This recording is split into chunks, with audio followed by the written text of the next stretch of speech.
Whoa, hee. Ooh. Oh, I guess you couldn't afford the bottom fur. I feel like Liberace right now, going, just lead me to the candelabra, damn you, lead me to the candelabra. Wonderful. Lovely pants from Hefty Bag. Pretty girl. Hump by Notre Dame. I love these. This is ever cool. You can go, Andre, park the car. Oh, we can play Elephant Man. I'm not an animal. I am a comedian. How y'all doing?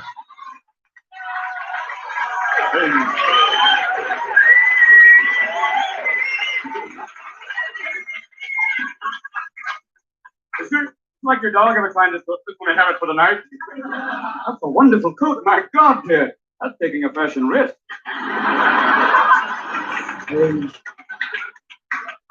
We sip some wine now for a moment here. A little racer on the black border block. They're white wines. They're red wines. But why are there no black wines? Like Reggie, a motherfucker. It goes with fish, meat, any damn thing it wants. Thank you, Lumpy. Isn't it nice, though? Have someone like Mean Joe Green advertising it? You better buy this or nail your ass to a tree. But if you ever drink the elite wines, you know, the push there, as we say downtown, pussy. You always have the guys who taste the wines going, yes, yes. Absurd yet classic. But I love the very, very special wines, the wines like Thunderbird, Night Train, the type of wines where you take one sip and your body says, everybody out, 2 exits, no waiting. We're about due for a bell ringer soon. Ooh. Heavy duty paint thinner in those wines. And always on those bottles of wine it says like, hey, Rude, how you doing? Yeah, Robin Williams.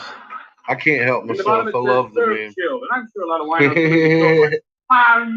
Yeah, I know. But this sucker is tepid. When you love define this him. refrigerator was kept to go Used to to. 58 degrees Still Fahrenheit. do. I like my wine like I like my women ready to pass out. Now, you just put that in there, I'll be out front whistling on your doorway. I live in a wonderful place now where they make wonderful wines up in Tampa County. Up there north. Some of the people from the hospital here tonight. Future bubbler. They kind of applaud, they're not used to having their hands on them. Great show! Great show! One man with his hand in here going, I don't care, let the troops sit down for a while. Now, as you pass Napa Hospital, you look in the back, there's one guy watching the television set going, I want to see the damn world. Speaking of films.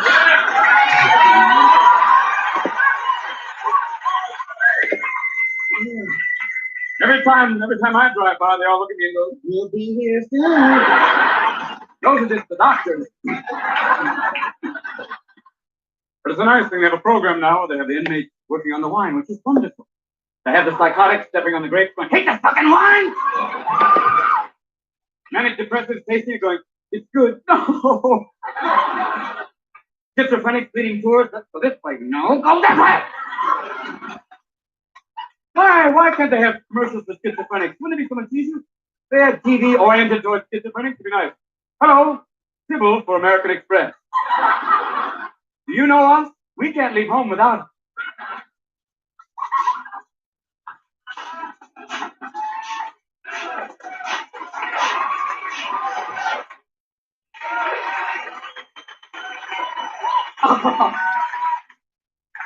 See you look at me. Nice, you stretch out that far and dance in the back thing. It's not bad. But can you get up?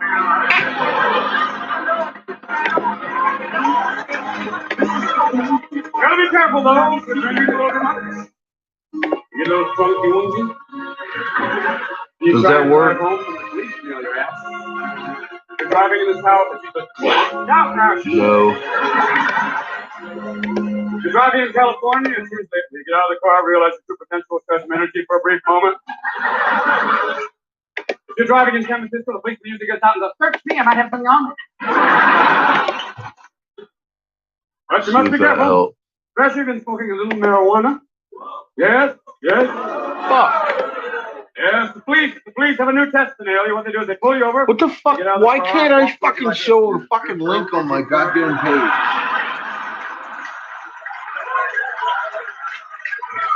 And you're trying to be cool. You're trying to maintain like get in the damn truck. If you're doing a little cocaine, the police just go behind you. Get in the car. They have a test. See if you've been drinking a little. What they do normally is they pull you over the side and say, "What they do normally is they pull you over the side and say, what they do normally is they pull you over the side and say, what they do normally." At that point, a little baton goes right up Happy Land. You have to be careful. They have a new drunk driving test. I want you to know this just in case you get pulled over by the police. Yeah. Be careful. First of all, they make you go like this. Make you stop. Put your arms out. Close your eyes. You feel like Easter. Watch. And you go like this. Make you touch your nose. Right? They go like, start off 1, 2. And then here's the new part. I want you to know this. The new part is to be like 1, 2, 3, 4, 5, 6, 7, 8, and 9. And Frosty 1, Frosty 2. Uganda. Yes. At that point, you just have to look at the officer. You look him right in the eye. You say, "Fuck it, I'm drunk."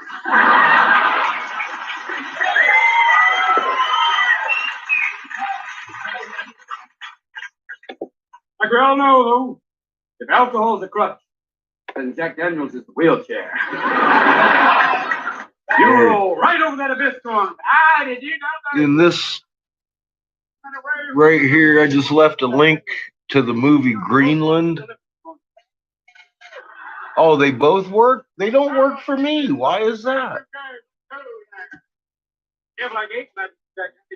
Okay, well, as long as it works. Good fucking movie. I put it in the comments too. That's that one Shepherd was talking about last night. I went and looked it up. I don't know how long it'll be online. It's probably shouldn't be. So I agree and watch it. It's a good flick.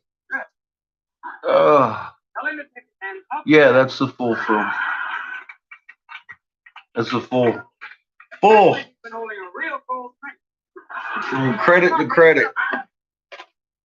Did he grab you? You okay? What's this the memory? Come on. It's pretty good. Are you okay, honey? Sure. Go on. I grab you, or you just like, oh, you smoke a cigarette, huh?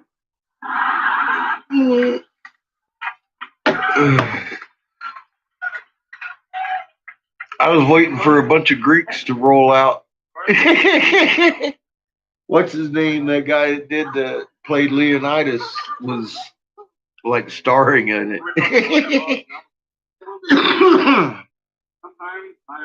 It was a good flick. It was all right. Oh. I'm just like a little squirrel.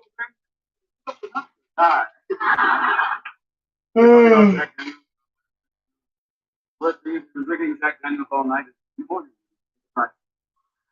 You get out of bed and all of a sudden you realize, oh shit, everything works. I've been there a couple times now. I don't know about regularly.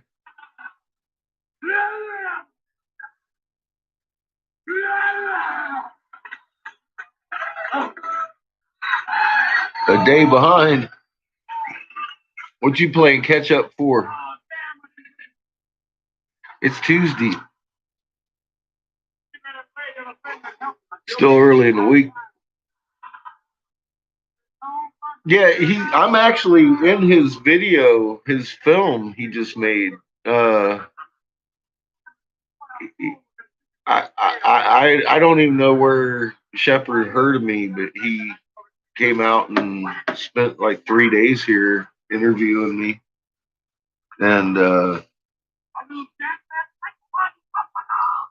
now he's done with the film, so I'm pretty excited about that. I want to see how that goes.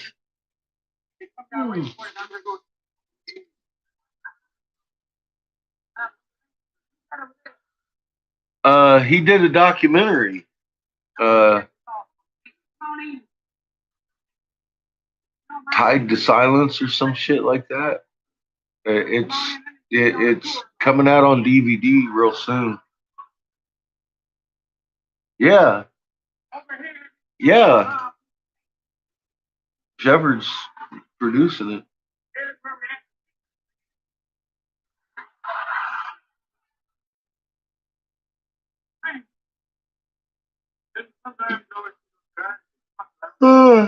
Hi, Jacqueline. How are you?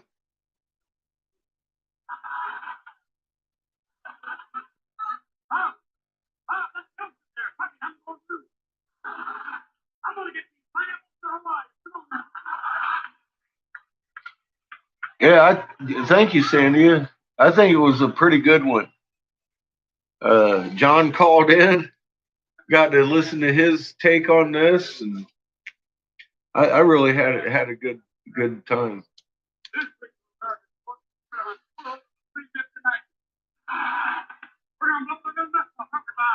He does a lot of really good homework. He asks good questions.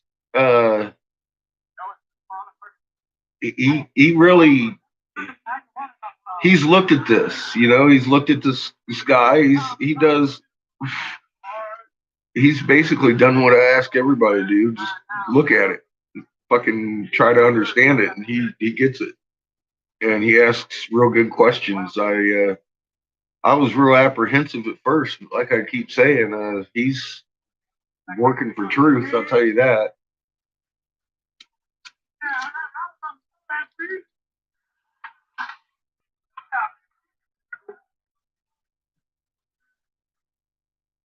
He's very professional. Very. I was dropping f bombs and all kinds of shit last night. I got to watch that shit. I was feeling comfortable. Christ, John was in there. I was excited.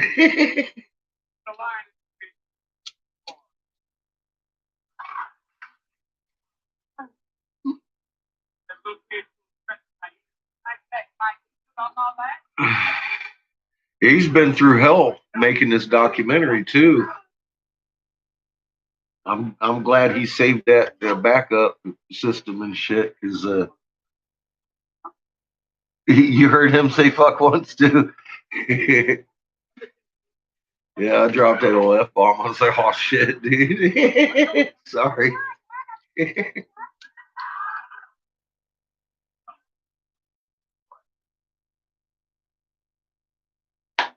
Oh well, what are you gonna do? I talk like that anyways.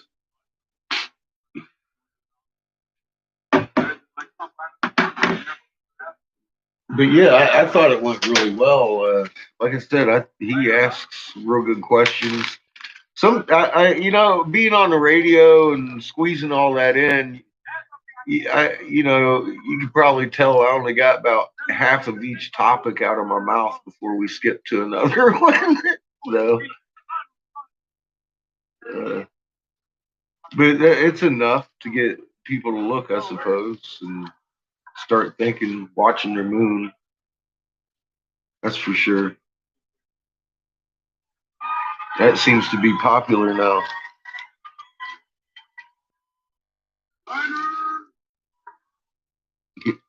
I agree, Doc. It's a good word. It's a good word.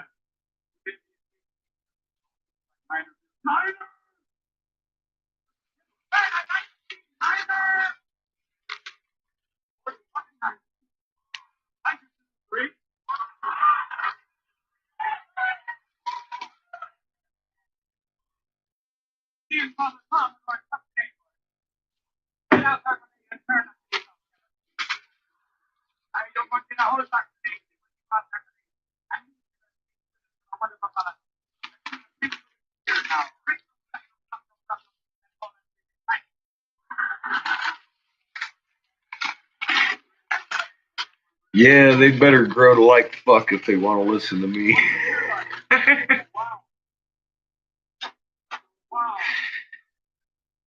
I did good on his documentary. I didn't cuss. I'm sure he would have probably uh, edited it out too. At least I don't think I cussed. I don't think I did. I know I did last night. I was cussing all up a storm. I was feeling good and comfortable. I was talking like myself last night instead of remaining proper. I wasn't even thinking. I was just excited to be. I just excited to be there. I was happy Shepard was okay and Bethany's okay and all that shit's done.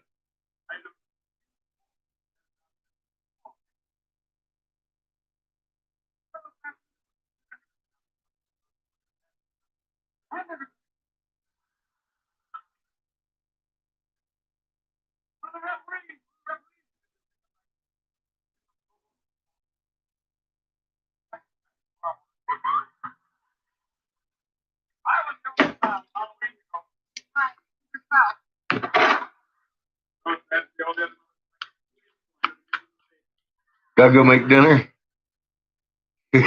All right, bro. Take it fucking easy. Fucking enjoy it.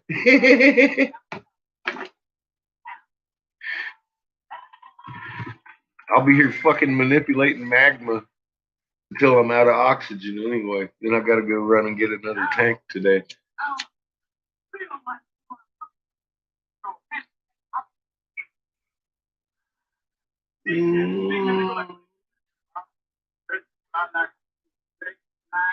Quarterback said, "Make a win."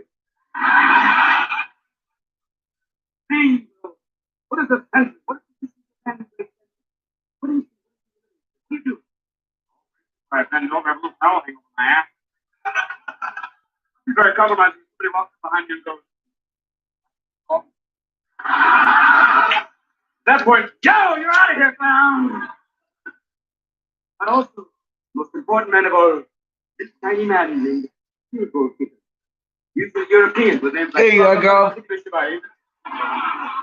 They usually like this. Usually like, okay, field goal, $1,000. Field goal, $2,000.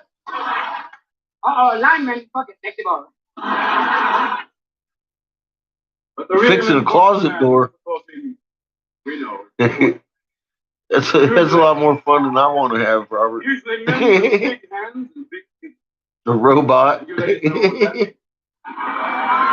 Yes. Yes. Big gloves and big shoes. I have a whole brand new batch of green butter upstairs. I ate some last night on my pizza. I needed it. Man, I'll tell you what, Patch is whining all night. Kept me up half the night. My back kept me up the other half. I didn't get much sleep. How you doing, Kat? My back's a little bit better today than it was when I laid down. But boy, howdy. It ain't hurt like this a good long while.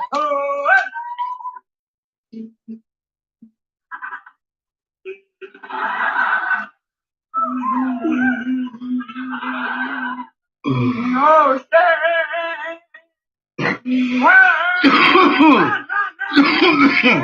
oh, damn. Green butter bath. Try a heating pad.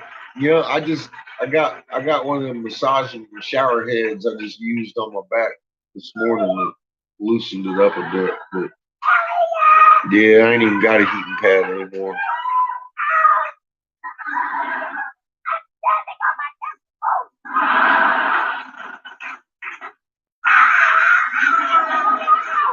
You know what's real good? I had this damn, it was like a big wand thing.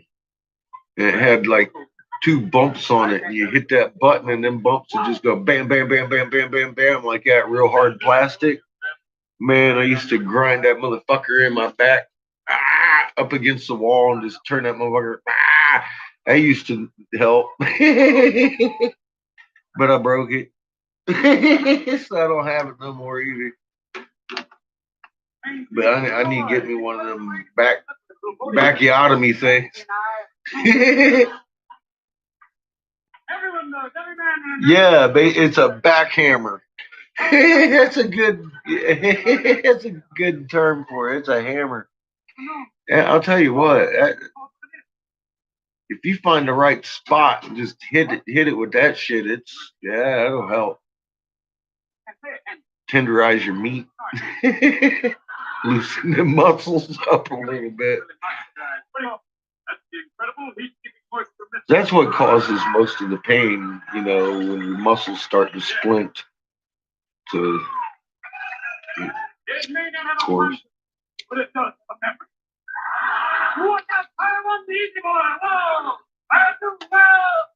It's all about relaxing that shit back down.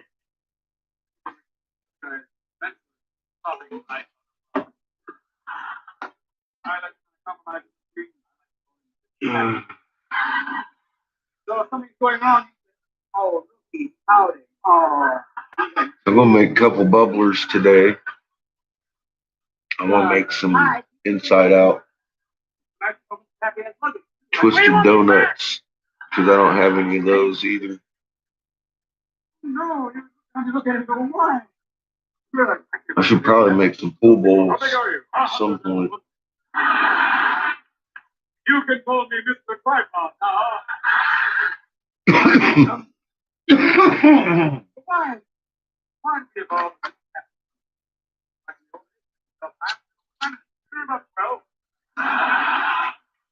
And I have a mushroom chess set I'm working on. Oh, yeah, I do now. Why couldn't you like me? I can't a lot more fun. Having a nice night, Betty?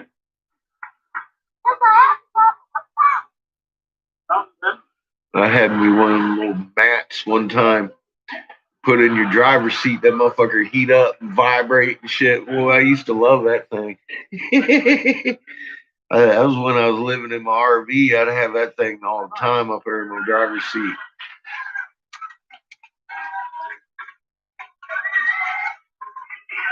They don't last long though. I had like 2 or 3 of them.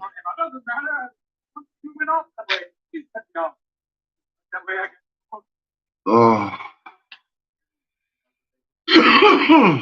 I think that's when I fucked up my back this last time was on my road trip, just driving 12 hours a day, and it got jacked, and it hasn't been right since the day after. I couldn't even get out of bed that next day. Hey, Mama, it still works. We come to America with a dream. And look, we buy a house, keep it on. Keep it on.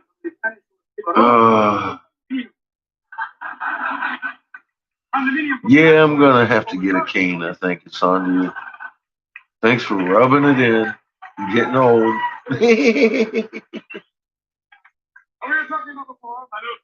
No power needed, huh? Nice.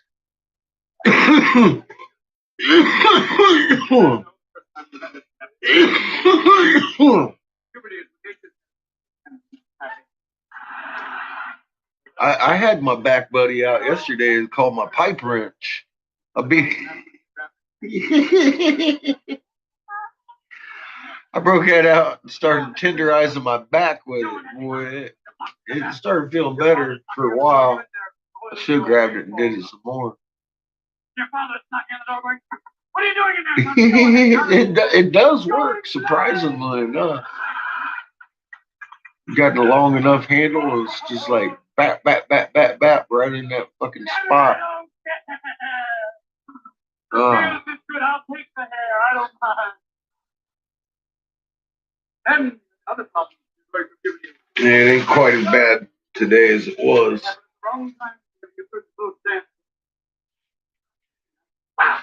The day's early. I'm gonna be on my feet a lot. Move the tanks around today.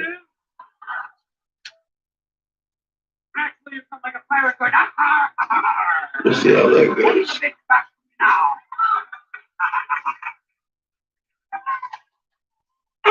Don't be lying to me now. Girls. But yeah, I want to go to my local club tomorrow. It's Wax Wednesday, 20% off wax. And they've sold damn near everything they bought off of me last time I went in there. I have some stuff made.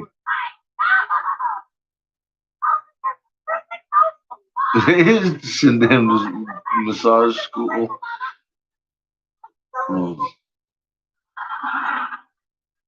I do have him around. Maybe I should have him punch me in the back a few times. And then I can use it.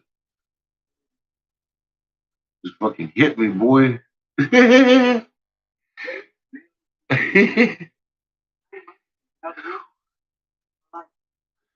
I'm gonna be getting waxed tomorrow. Well, I got a little bit today. It's more like goo than wax. It's more oil than wax. This sweet tooth. It's not bad, but like I said, it's more oil than wax. Tomorrow's Wax Wednesday though, and you get 20% off. So that's the day I like to go selling glass up to them on Wednesday. She was in New York last week, so it's been a couple weeks since I've been in there to sell them any glass. But I usually get my concentrates there. They run me about 15 a gram or so, 20 sometimes after tax. No, I'm not getting a body wax. No, I've got herniated and degenerative discs in my back. Neuropathy down both legs. Fun stuff.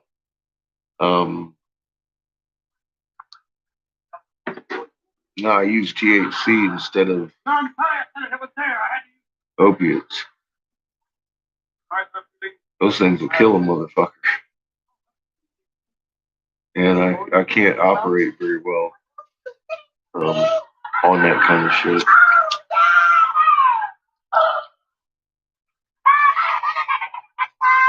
I got a 16-year-old I raised by myself since day 4 upstairs. I couldn't do the fentanyl patch. That wasn't going to work. And then there's the hound dog. So yeah, I made little corkscrew pipes. Little 3 holes. And smoke out of them.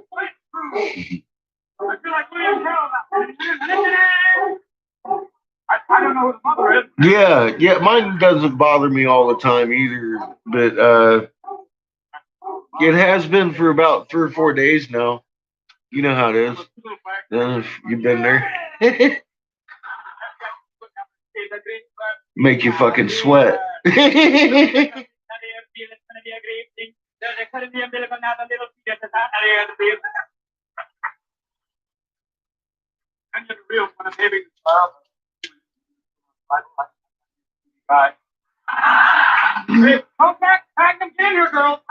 But yeah, I've had mine busted up 3 different times real good.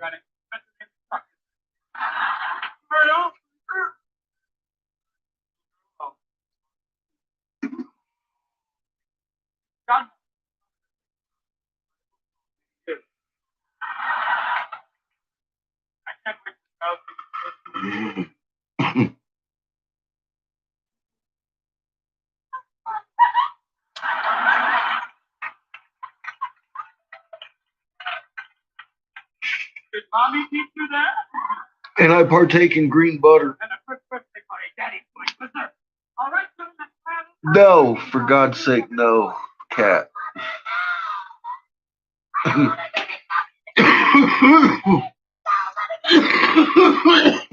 No.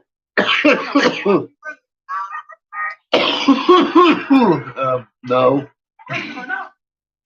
You bump your room and play with a rubber chicken. It's gonna be funny today. Come on outside and tag. Uh-huh. You need to put that for you. I'll buy it.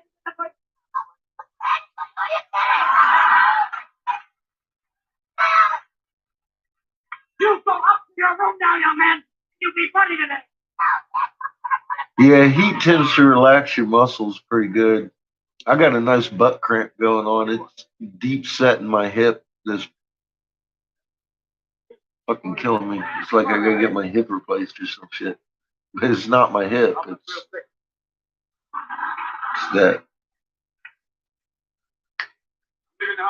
fucking, what is it, the L something. My lumbar fucking disc.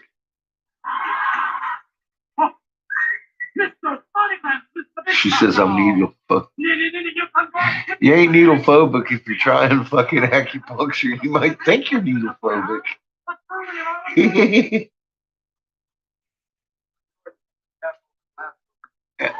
Yeah, it'd take an awful lot. I'm an ex-junkie. I don't like needles at all.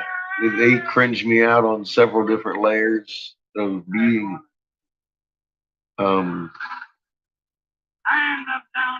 Now,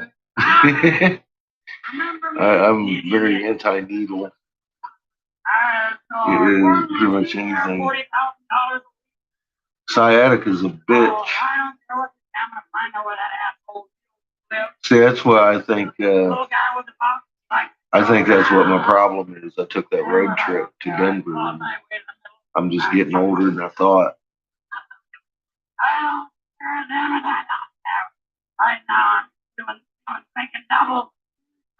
Oh my God. Yakov, you make me so jealous. I had a doctor like that in San Diego. Man, he just, I wouldn't have a problem after I saw him for a while. Just yanked it out of my back. And not yanked it out.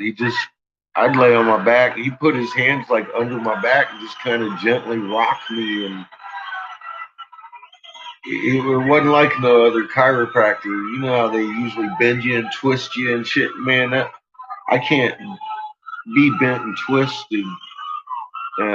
I've actually had chiropractors be like, "Oh God, I'm so sorry. I should have read your chart." I was like, "Dude, thanks." But yeah, this guy was fucking good. Yeah, I just Chinese magician. He says, "Oh my goodness,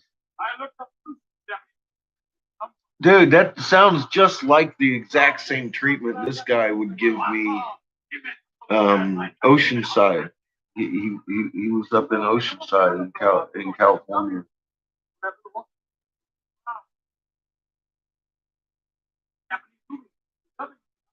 Yeah, I was driving for about 12 hours that day to Sandia.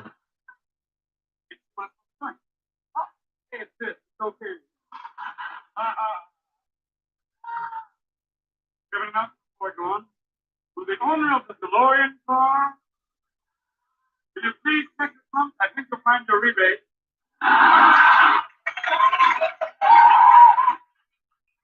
What, for little magnets? You'll get 2 meetings. Huh.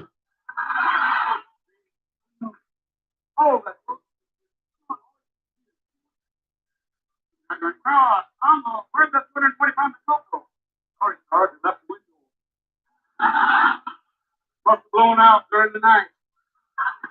And you see like thousands of animals. Little cats. Hey, what's the kibble? I'll just stand here for a while. Yeah, it sucks when you leave the chiropractor more sore than when you came in for days. You know, it's like the guy came into one small stall. You hear them all down there. Oh, here's this. The one guy has a gun. I'm sure they do. I'm learning how to use this and just lay hands on that muscle and just kind of try to pulse it. Helped a little bit yesterday.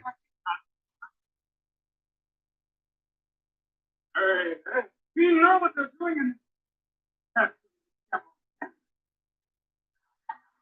The Peruvian monkey powder. Good doing cocaine. You know, cocaine. Nice, Kyle. Too damn much money, you know. Yeah. That's needed it all. Be careful, you know, most wonderful benefits of cocaine. Oh, they're annoying. The severe emphasis. Oh, yeah. Ooh. One little bit of cocaine. Yeah, they want me to use patches too. Fentanyl. I said, no thanks.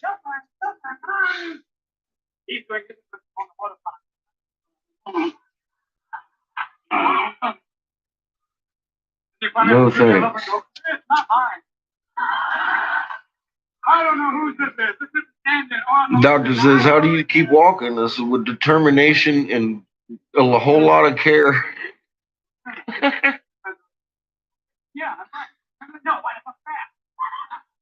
Yeah, I know what the lidocaines are. I'd rather, I just bite the bullet. Lidocaine's not really good for you. Finally, your dog wants to listen, if there was someone else, I would have barked by now.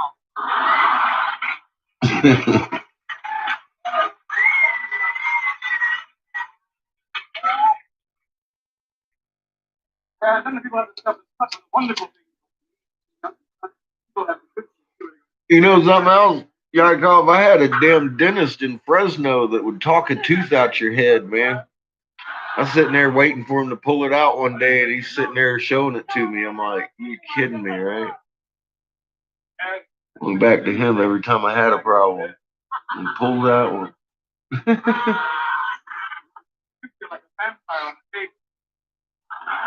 I had to leave him too. You're lying in bed. You're big full of your own sweat. Bloody rich with your heart.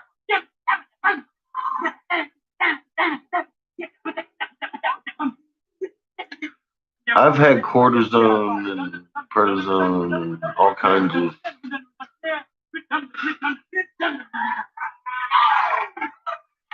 barbiturate, opiate painkillers, and nerve pills for my damaged nerves, and I've been off of it for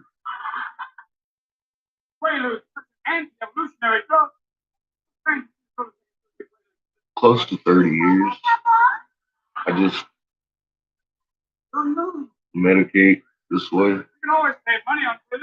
And yeah, I haven't had my green butter. Oh my God. I'll tell you what, it was green milk and mint chocolate milkshake that did me in. Because I made a little bit of green milk that day too. I hadn't had any for a while. And I was like, fuck it, man. I'm going to make me some fucking milk and have a milkshake. And I bought me some mint chocolate chip ice cream. That is probably the best ice cream with green milk.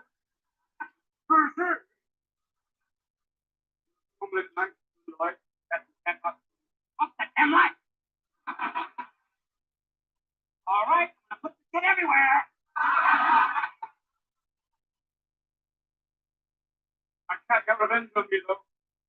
I got revenge this morning. Happy woke up on Friday. Dang. I had to have one of that happen right here with that one. You had to cut it in half to get it out. But I had already broke both of these off under the gum like 18 years prior to him trying to pull it there last month. They still haven't quite healed up. He had to cut me down to the bone on both of the teeth just to get a hold of them.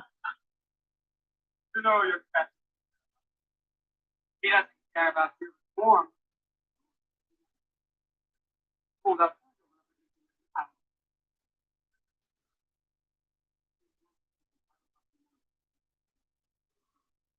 Gotta go outside. Well, the cortisone shot helped with the pain for a short time, but it's really bad for you. It's bad for your joints too. As a matter of fact, it can make your pain worse. I opted out of getting those and the Demerol shots and all that shit. I used to get Demerol shots right in my back, man. Oh, They're going, oh, yeah! Poor Paul. Oh, no! Oh, get it out! and I'm gonna try never to have it happen again. Come home. Gotta come back. It's all right. I'd rather hammer my teeth out of my head than put up with fucking needles and all that barbiturates and shit. I keep smoking. Usually a dog over here. Oh, God. Oh, You know, I was honestly contemplating it last night, but I'm glad I didn't. I'll stretch it out. It'll feel better again. I'll be dancing barefoot in here again soon. God willing. I'm convinced of it. It will. I'll get it better.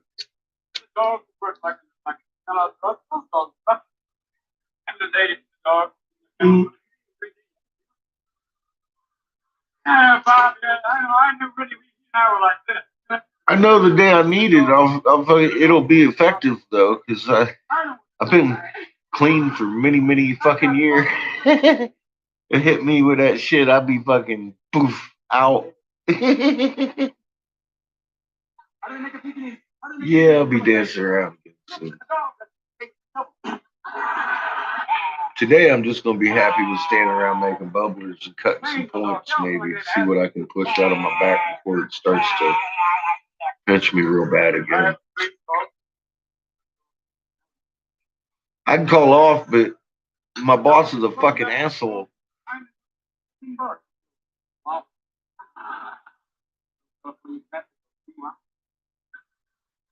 Yeah, son, that's what I'm saying. It's not good for any part of your nervous system, your joints, any of that shit. I've already got collapsed guy and canal on my shoulder, and obviously problems up and down my back with herniated fucking degenerative shit going on. So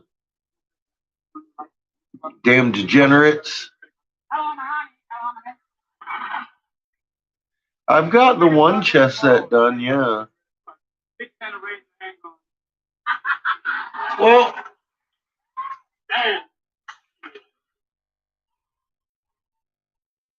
no, they're here on my channel actually. The one set is. I made one for Anna, and it turned out being way too small. Her dad made real big chessboards that are bigger than regular chessboards. So she prepaid me for this set that I'm working on, which is going to be a bigger set than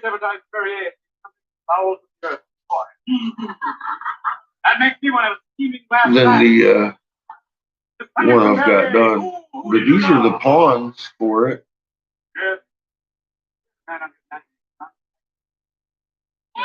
Little mushroom chess set I've got.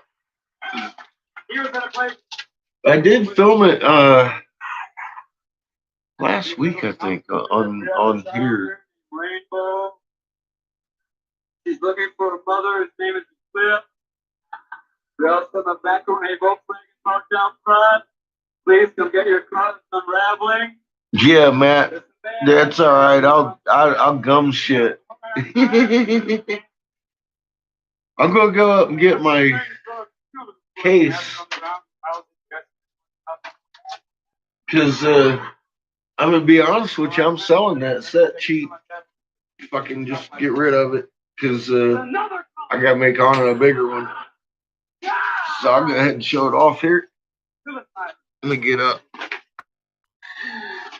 Psilocybin, Robin Williams. Everybody looks like policemen for. How you doing, Tom? We're in Macy's Thanksgiving Day Parade. Oh, I've also got a dragon cheek. Oh, real cheap. I had to fucking fix his tail. It's not broken anymore, but I dinged it in the fucking case. In my damn cooler. It's a hard case too. It fucking dinged. Okay, we'll wait. It's alright, like I said, I fixed it. It's big discount. No pressure. Oh, shit. Let's go back. Go look at these. She'll be back in a few minutes. It's okay, she's okay, will you? Might be dead. Might be flat. Her name is Allison? Allison? Allison? Allison, this is the police. We know you're in there. Allison? If you come out, we won't have to have a fight, Allison. Come on out. We're going to throw in some stuff in there if you're not coming out, Allison. We've got the dogs out here. Allison, we brought your mother. Allie, come out. Allie, come out of the bathroom now, girl. Allison, we brought Rabbi Tom with us, too. Allie, what are you doing in there? Ever since you've been hanging out with the chicks, has you been a different girl? Allison, damn it, girl, come out. She's sitting there. You're like those native guys. Oh, this comes back in, the people are going, shit, we paid good money to get stepped on. Oh, I got this. Don't be afraid. No, don't be afraid. All right, gone now. Well, I guess you won't be coming back. You won't be needing so this. here's the black pond.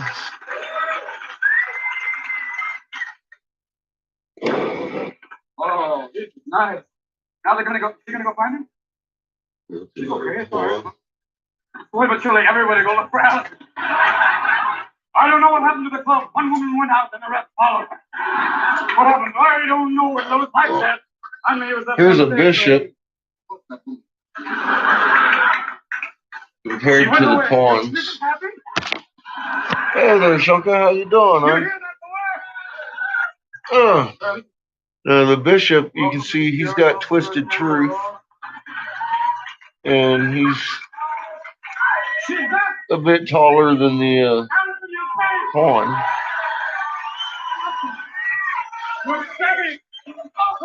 Hey James, how you doing? Oh my God! I didn't think she'd come back. Now your friend's trapped in there now. Oh my God! I can see on the afternoon news they're going, Allison finally reappeared today. Another wonder of club performance. Oh, sorry, we just did 5 minutes on that. I guess that shows you where my act's at. Doing 5 minutes and a 4 minutes. Here's a castle. I know many of you are thinking, not thinking either one. The castles look like. You know, Uncle Ronnie has a plan. He's not telling any of us. Take a look at Ronald Reagan. Here's a really horsey. I think Nancy's been A horse on mushrooms. He doesn't speak, so he's drinking water.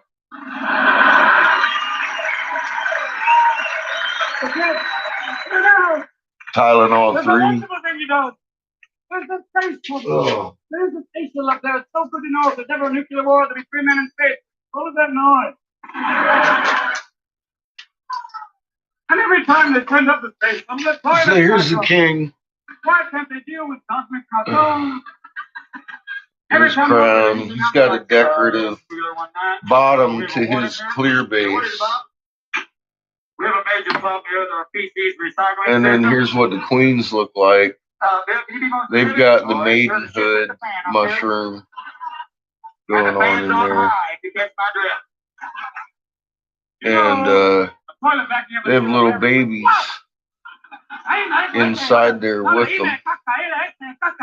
You can see Prince and Princess mushrooms, and their base is fully decorated compared to that of the king's. So you can tell them apart. The queen's fancier. Come on.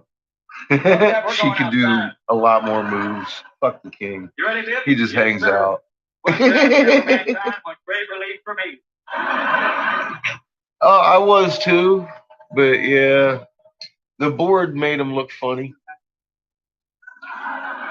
So these are made more for a regular chess set. The squares on them on hers are like this, and my pawns were like You better reel it in. You're on TV. sitting in the middle of a pond. You know, I was like, well, let me make them a little bit bigger. Well, he's telling me in, Mom, telling me in. Look, I'm writing my name over the entire. What's inside? Little baby mushrooms. Little baby mushrooms in there. A little bit of grass on the bottom in there. Look. You see little baby mushrooms under mama. You know, I wanted to, man, but I really could have done it. I was at school once. It took me out, I guess. I was doing Hamlet. I went, that's for your right. Husband, John Husband, his last words to us was always nice when he said, to see if we need you, I'm going off to sell gold food. I wanted to be a method and I couldn't. Oh, fuck. I wanted to teach people. They wanted to teach us to enunciate every word. To speak like this, like Richard Burton for those equus beer. I will need this beer more than you need this beer. But yeah, the one I'm working on now is going to be bigger. Like Al Pacino when he did Richard III. Oh, I'm gonna listen to that. It's going to be a lot bigger, as you can tell. You know, I took a method act.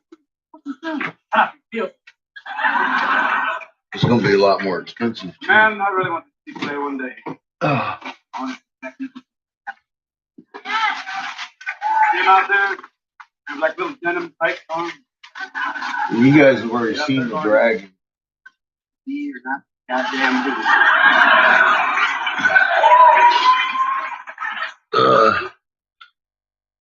Little rig. But I dinged his tail. Had to fix it. You got a little bubble where I had to fix it. So he's going cheap too. Oh. She'll probably take all this shit tomorrow.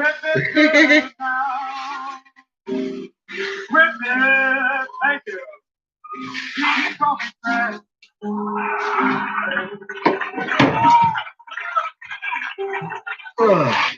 I remember.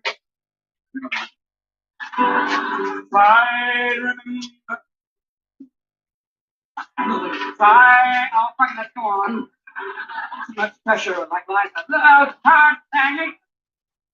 Today we won't be doing anything quite so extravagant. They gave me some toys to play with. Yeah, oh my God, Catholic W. Oh yeah, my back's hurting a little bit. First time here. It's wonderful. Come on, well, we're fucking. We can't well, just one. Here's one. Oh my God. Great. That dragon could be We've had another budget cut. Anybody's for fucking $80 real quick. As a matter of fact, I give it away for 75. Just fucking get rid of it before I break it again. This must be really bad. You're like, oh shit, oh man, I can't call another Christian could say, oh, I just called the children. Let's go. Oh, look! I got a diaphragm for That's half price because of a little ding in its tail. Hey, but come on! Come on now, honey! Oh, I'm selling the. I'm gonna let the chest set go for $150 for the whole damn thing.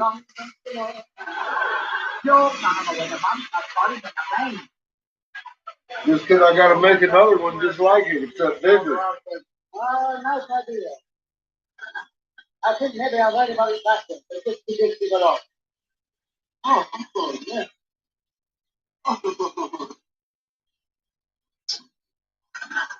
Does this make you happy? I think it just like it. Oh, I'm sorry.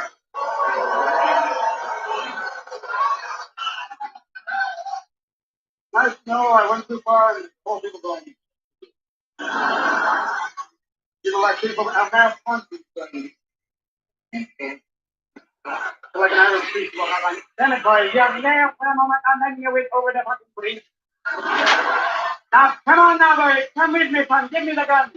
Oh, real funny now. I had my healing bulletproof vest on. You're going to hell for that. You're going to smoke a third in purgatory for that. I don't know. I don't see those kids running out of the guys full of stupid shit like going, come on, buddy, jump off the roof, it'll work. I was just thinking, fuck, who needs the umbrella? Who needs Oh, it? my God, yeah. Yeah. Fucking Robin. I like to take these down to the zoo.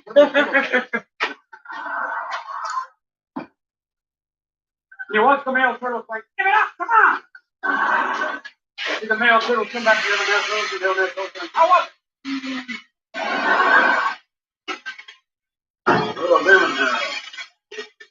Many of you men going to combat might experience experimental difficulties. I myself, I hate going to cities. Hush, hush!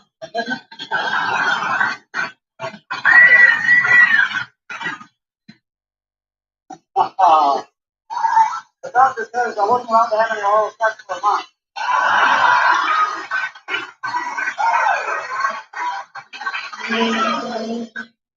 Hold on. I am a guardian to you.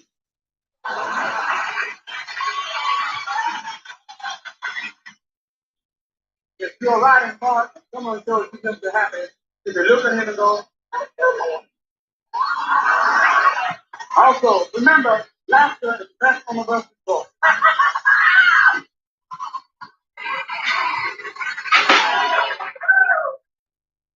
I just feel like those movies we go.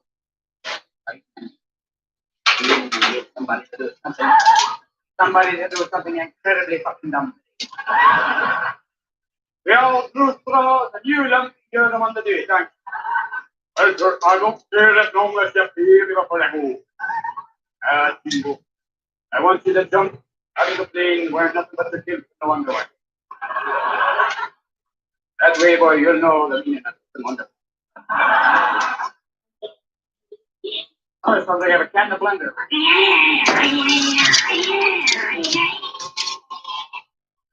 Sorry, right now, it's probably some Scotch man the best one. You better withdraw that one, boy. I read some of your press releases. You said you were born in Edinburgh, you little lion shit. Where are you born, boy? Where are you born? What I now like to do, Barry? This is Cumberford. Sin Bruce Springsteen.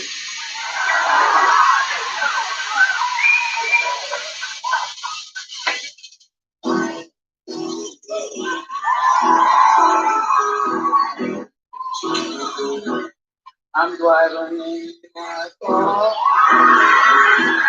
I'm on the radio. I put you with the phone. You say no. You say you don't want me. I say you don't want me. But when we get it's like fire. Good night, everybody. Let's go.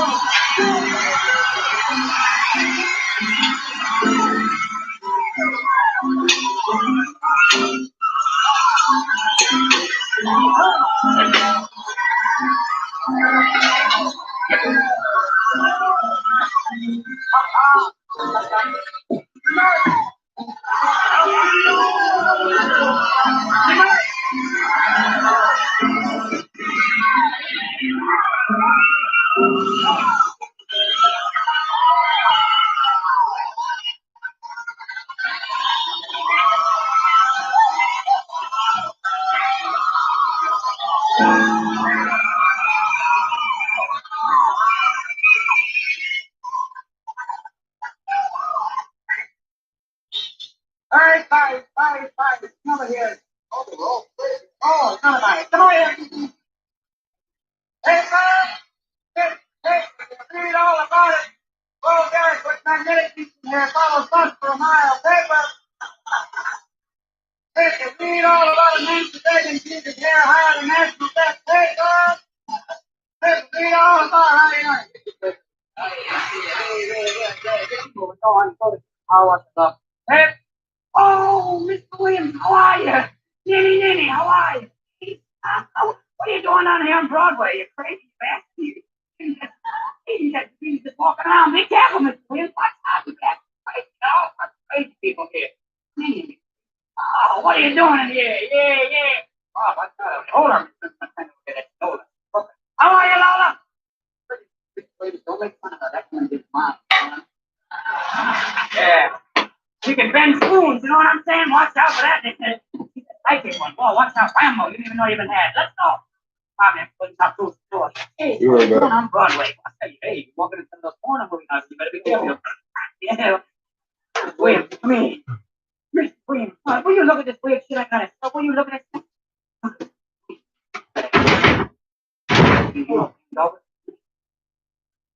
You drill her? I didn't think so. Miss Williams. Mr. Williams, will you look at some of these magazines? Look at this. Yeah, your favorite magazine. Look, the Inquirer. Watch out. Whoa. Yeah, Mr. Williams. You know, Mr. Williams, funny thing. Look at the headline on this Inquirer. Man locks himself in the refrigerator, eats own foot. Hey, Mr. Williams, no funny things. I put a copy of the Inquirer in my cat box. My cat won't go in. Yeah, just put something quiet to be redundant. Isn't that be funny? Yeah, Mr. Williams. Come in here, Mr. Williams. Mr. Williams. Look at it. Look over here, Mr. Williams. Look at this one here. Limited nuclear war possibility. Won't that be fun, Mr. Williams? Wow. And who's going to win a nuclear war? One guy with two heads? We won. Did we? We won. Mr. Williams, wouldn't it be nice, Mr. Williams, they could fight wars with comedy? Wouldn't it be nice, Mr. Williams? You guys going to comment carrying the rubber chicken? Your mama. And instead of landmines, they're going to whoop because they got Tommy. Oh, no. Yeah. See that, don't you, Mr. Williams? Hey. Hey, what are these? Go back to Iowa? I mean,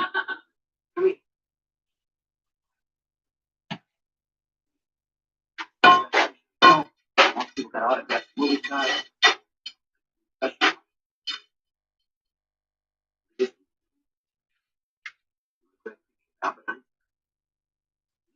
What is this, please? Wonder about you. Please. Please, I. This is the other one. You go.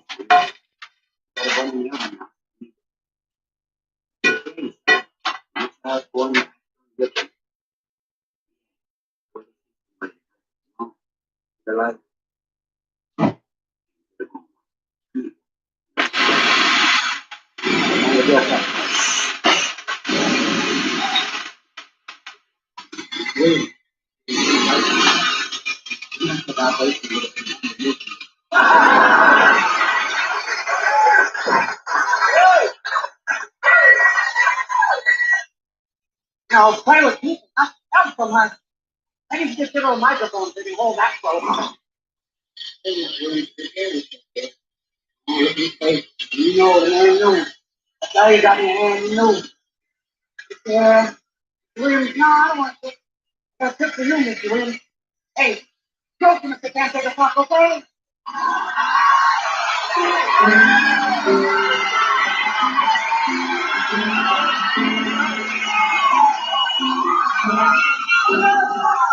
No, home.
Fucking hair is getting to that point where it's fucking itching my face everywhere.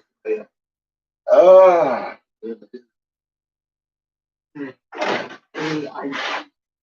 Albert, it's Albert.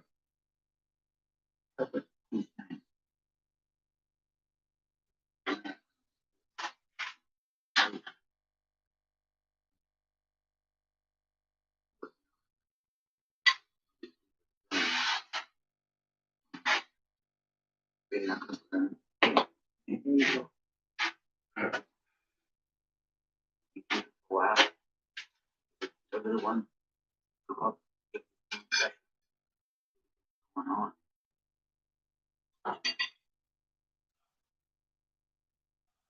Yeah, whether it's gonna be boy or girl. It can be both. And you call it. Alright. What the hell, Robin? Great fast.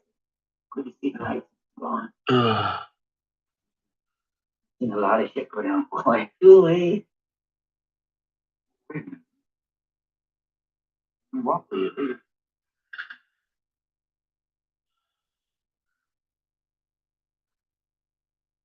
Tell me, please.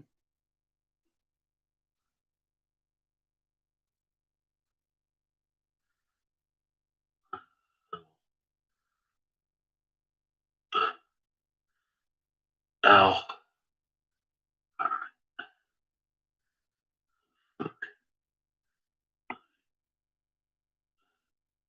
I'm so lost.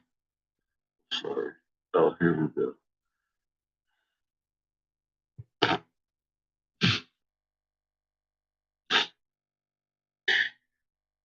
Let's finish up. There is one lost food book. you should always eat if you want to live to age 120. I discovered this one food by flying around the world for 25 years, interviewing scientists, investigating men who are healthy and happy at 110 or 120 years old.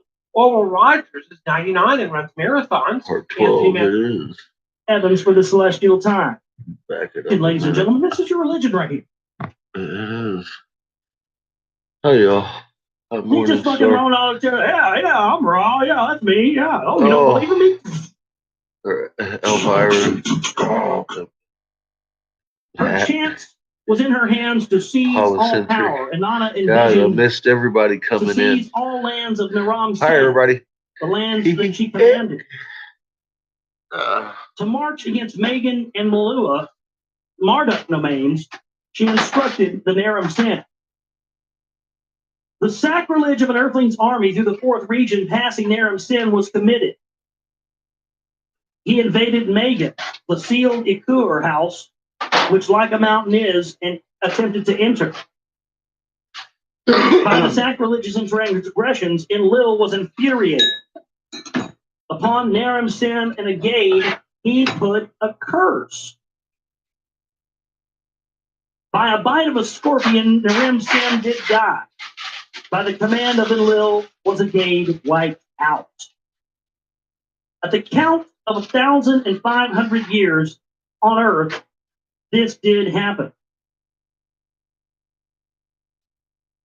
Now this is the account of a prophecy by Galzun and to Enlil to envision himself. That leaves us at the top of page 30, or actually towards the bottom, right in the middle, rather. We'll get it right eventually. 301, page 301. And we're going to leave it right there. Now, man, interesting stuff here. All this stuff we've been reading. The connection of the Ark and Covenant and the Stargate thing, that's huge. That's huge. You certainly didn't hear that on anything about it. Good stuff there. Now this is the account of the prophecy by Galzu given to Enlil in a vision about Marduk's supremacy and how man chose to survive a calamity. After Marduk became Amun, as in Amun-Ra, the monotheistic sun god of Egypt, who brought about the one God system that all religions are based on to this day. Kingship in the major religions, kingship in the second region disintegrated, disorder and confusion reigned. After Agade was wiped out, in the first region there was disorder, confusion reigned. In the first region, kingship was in disarray. From cities of gods to cities of man, it moved about. Unag-Ki, Lagash, Urim, and Kish, Esin, and to faraway places, kingship was shifting. Then Enlil consulted with Anu and deposited the kingship in the hands of Nannar. To Urim, in whose soil the divine heavenly bright object remained implanted, kingship was granted for the third time. In Urim, a righteous shepherd of men, Nannar as king was appointed. Ur-Nammu was his name. Like the name of the area, Ur. Equity in the lands Ur-Nammu established. He made an end to violence and strife in all lands. Prosperity was abundant. It was at that time, in the nighttime, that Enlil had a dream vision. The image of a man appeared to him, bright and shining like the heavens he was. As he approached and stood by Enlil's bed, Enlil recognized the white-haired Galzu. In his left hand, the tablet of lapis lazuli he was holding. The starry heavens were designed on it. By the 12 constellation signs, the heavens were divided. To them, with his left hand, Galzu pointed. From the bull to the ram, Galzu shifted his pointing finger. 3 times the pointing he repeated.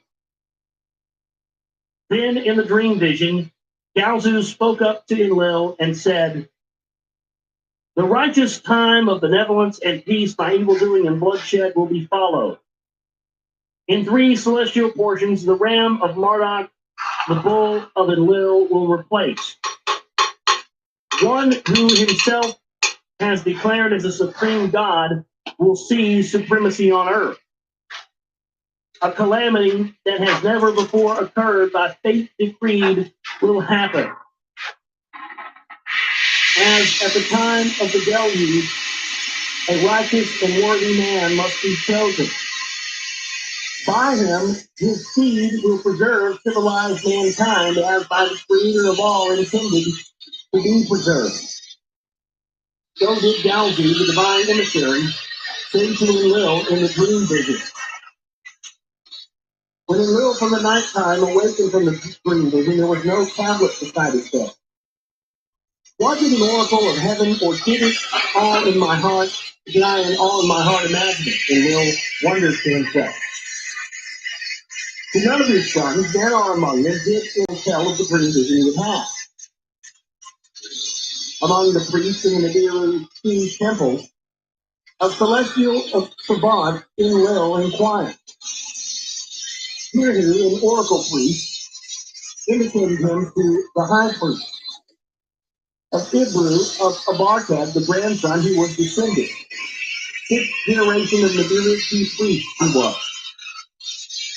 With the royal daughters of Urim, they were intermarried and was intermarried with the king. Get yourself to Nanar's temple in Urim and observe the heavens for the celestial time. 72 earth years is the count of a celestial portion. The passage of 3 thereof records carefully. So did Enlil say to Sehiru the priest, who made him count the prophesied time. While Enlil pondered the portents of the dream vision, Marduk went from land to land. Yeah, he's going around setting himself up as God, setting himself up as a god everywhere. Amun Ra over here, Quetzalcoatl over here. He's going around setting up shop everywhere. Of his supremacy, he was telling the people to gain followers was his purpose. In the lands of the upper sea, in the lands of the sea and sea border.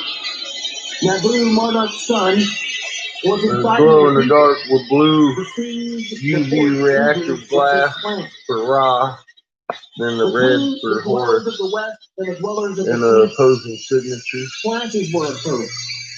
Teams of hosts of warriors formed. Canvas ceased going, and the walls of cities were raised. What Galzu had foretold indeed is happening, Enlil said to himself. Upon Tiru and his sons descended a worthy lineage, Enlil set his gaze. This is the man to choose, by Galzu indicated, Enlil said to himself. To Nanar, without revealing the dream vision, Enlil thus said to his son, in the land between the rivers, Tigris and Euphrates, each of Mesopotamia, Arbakad had come, established a city like Urim, a home abode away from Urim, let it be for you and Ningbo. In its midst, establish a temple shrine, and appoint the priest Prince Kiru to be in charge thereof. By his father's word, dividing Nanar and the land of Arbakad, the city of Haran established. To the high priest in his temple shrine, Kiru he sent. His family he sent with him. When 2 celestial portions out of the prophesied 3 were completed, Kiru went to Haran. At that time, Namu, the joy of Urim in the western land, fell from his chariot and died. On the throne of Urim was his son Shugi, who succeeded him, full of bile and eagerly for giant Shugi was. In the Nibiru king, he anointed himself high priest. In his image king, he sought the joys of Anana's vulva. Straight up with it right there. Yeah. So that's just Mr. Big Nuts, what we ought to call him. Shulgi. Shulgi, Shulgi. Shulgi comes in and is like, all right, let's fuck some shit up. Fuck you, fuck you, fuck you, fuck you, fuck you. I want to fuck you. Fuck you, fuck you. I want to fight, I want to fight, I want to fight. Fuck you, fuck you. I'm going to get me some of Banana's vulva. He sought the joys of Banana's vulva. That's going to be my new pickup line.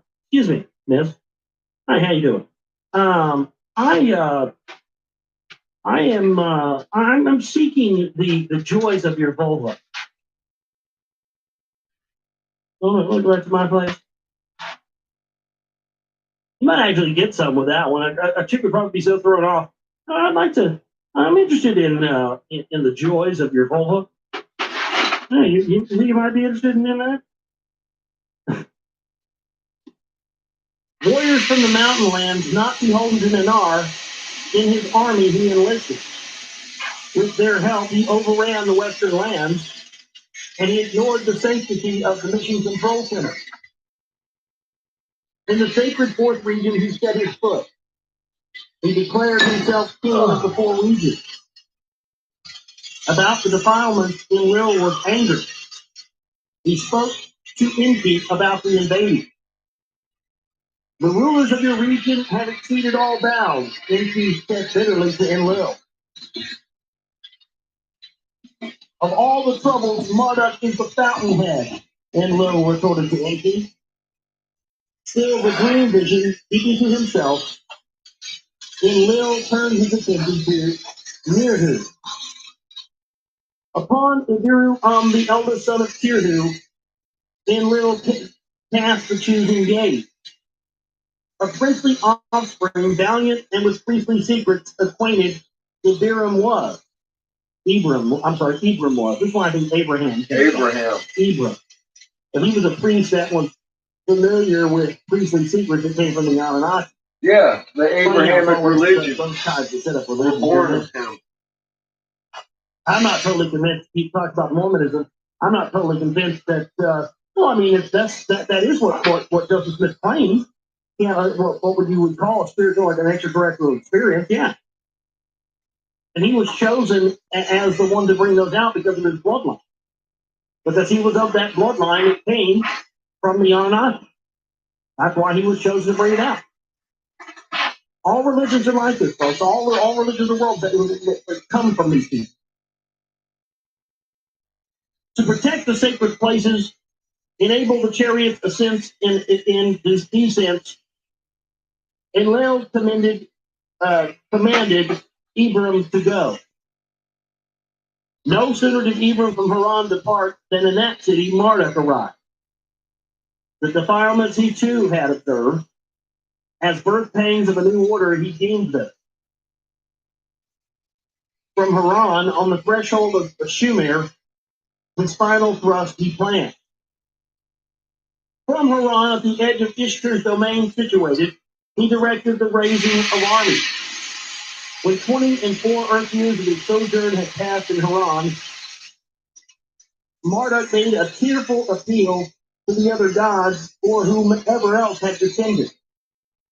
Confessing his transgressions, but insisting on his lordship, he said to them thus, O gods of Haran, O great gods who judge, learn my secrets. As I girdle my belt, my memories I remember.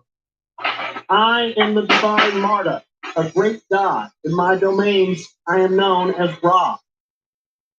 For my sins to exile I went. To the mountains I have gone, in many lands I have wandered. From where the sun rises to where the sun sets, I went. To the land of Ishtar I came.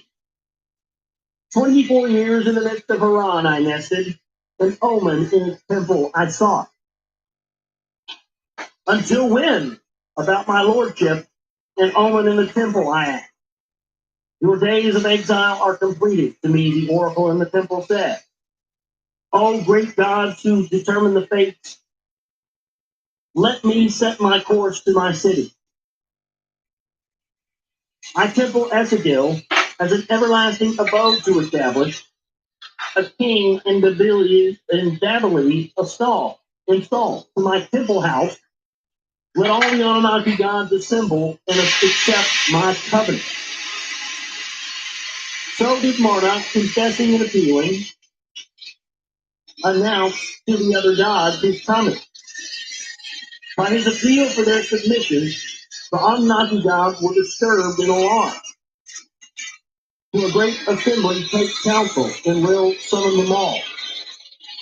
All the Anunnaki leaders in the Nibiru Sea gathered. Enki and Marduk's brothers also came.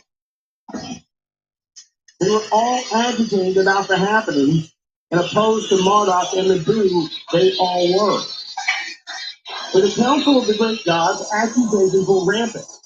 Recriminations filled the chamber. What is coming, no one can prevent. Let us accept Marduk's supremacy, Enki alone counsel. If the time of the ram is coming, let us deprive Marduk of the bond of heaven and earth. Enlil proposed in anger. So they're saying, he's got the bond of heaven and earth, he's got control of the Stargate. So they're saying, let's take that away from him. To obliterate the place of the celestial chariot, all exceptions he agreed. He used, therefore, the weapon of terror that Nurgle suggested only when he was opposed. Of the decision, Earth to Anu pronounced the word. Anu to Earth repeated the word. What was destined to be by your decision to undo was failed, said the NCK as he departed. The evil thing to carry out the America and Nurgle were selected. So that's the area we're talking about using this weapon of terror, a nuclear weapon. That's just talking about using that in the area where Ra was empowered, and that was the area of Egypt. That and It's interesting that out there in the desert, we have all this yellow glass that the Egyptians later used to carve out scarabs and things out of. So it does indicate there was some sort of high energy intense blast in that area. 307, page 307. Now this is the account of how fate did lead to destiny. 307. So that's where we're going to be picking up that next time on the broadcast. And I think everybody's going to let us here tonight for the show. My website is theglobalreality.com. It's www.theglobalreality.com. Again, there is the we have the donate button there that you can use for any amount, up to $10,000 a day. I think it is. You can use it up there. But we need some support right now in a big way, folks. And support the vitamins here. I got to have support just to live and survive. And it's just been nil and slim over the past couple of weeks. So, I mean, we're in need of help. Please help us out if you can. BeagleReality.com, shipping banner, donate button, and PO Box if you can't use PayPal. My name is Josh Reeves. I love you all. Take care.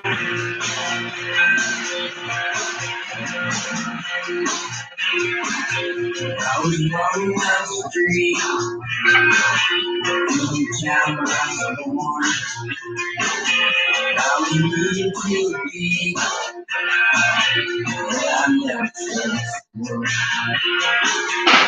Well, open up my eyes,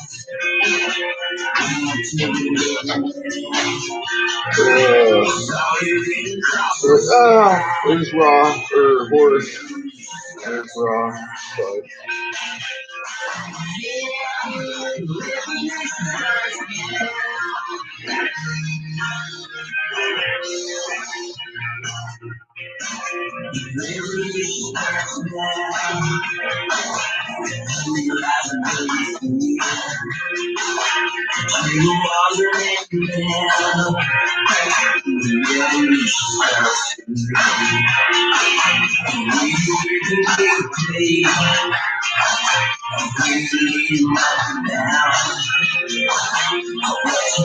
oh my God.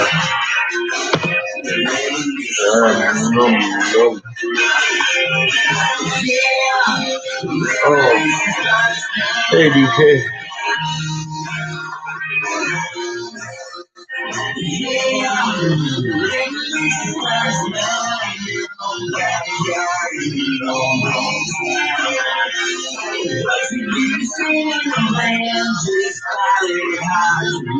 Yeah, the only painkiller I do is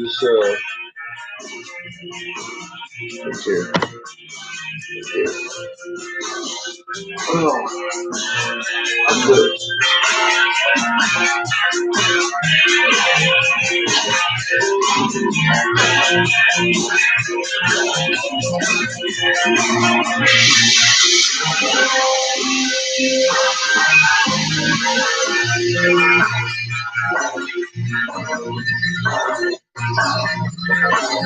I try to move carefully. It helps.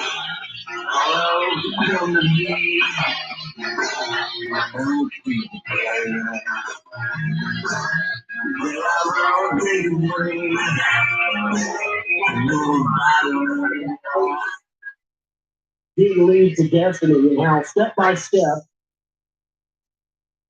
some in long forgotten times taken, made the great calamity happen. Now let it for all time be recorded and remembered. This is going to be important stuff here. When the decision to use the weapons of terror was made, Enlil kept two secrets to himself. To no one before the terrible decision was taken did Enlil reveal the secret of Galzu's dream vision. To no one until the fateful decision was made did Enlil disclose the hiding place, disclose his knowledge of the terror's hiding place. When, despite all protestations, the council permitted to use the weapons of terror. When Enki, angry and distraught, left the council chamber, in his heart Enki was smiling. Only he knew where the weapons were hidden. So Enki thought. For it was he, before Enlil had come to earth, who with Abgal in the palace, in a place unknown, he did hide the weapons. That Abgal was exiled by Enlil to a place disclosed was unknown to Enki.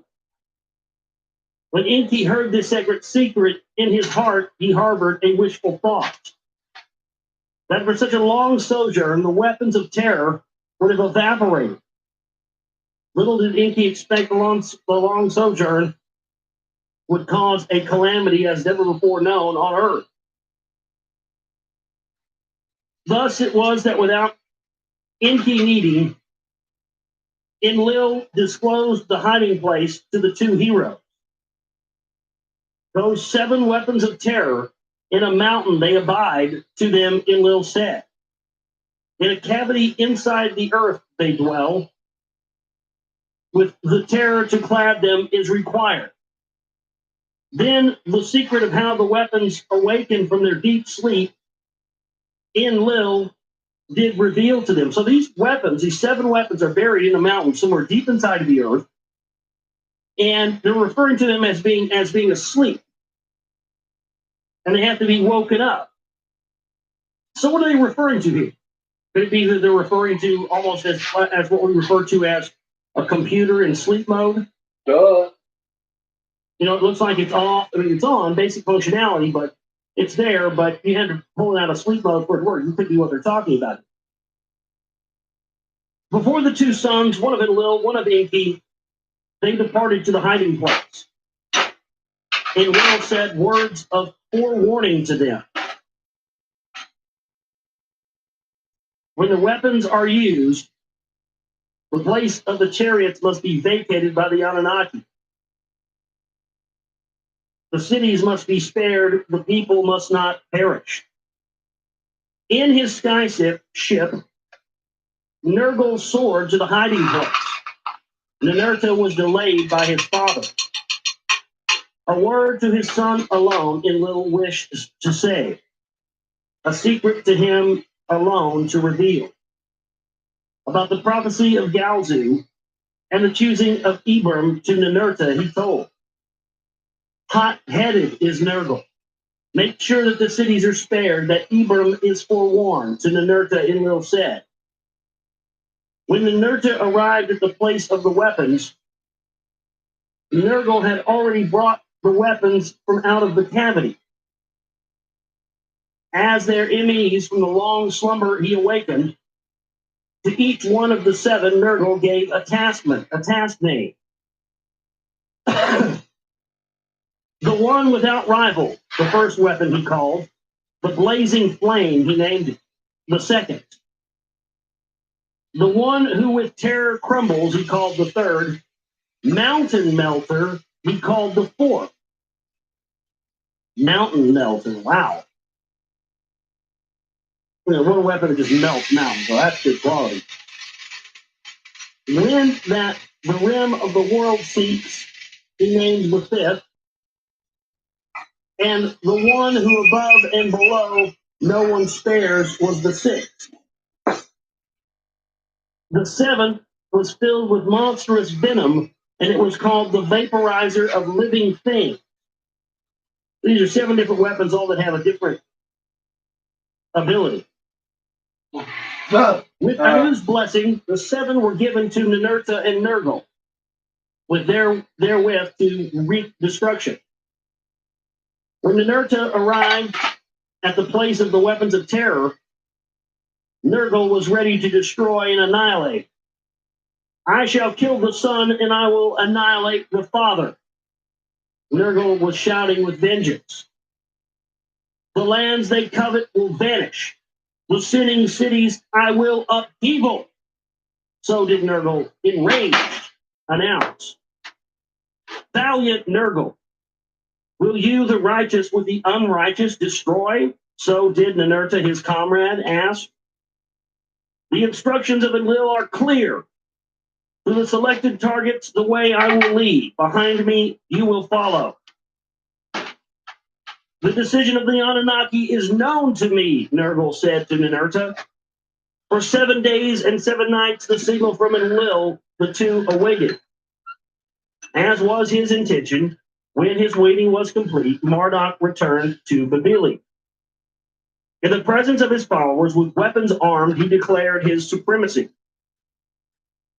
1,736 was the count of Earth years then.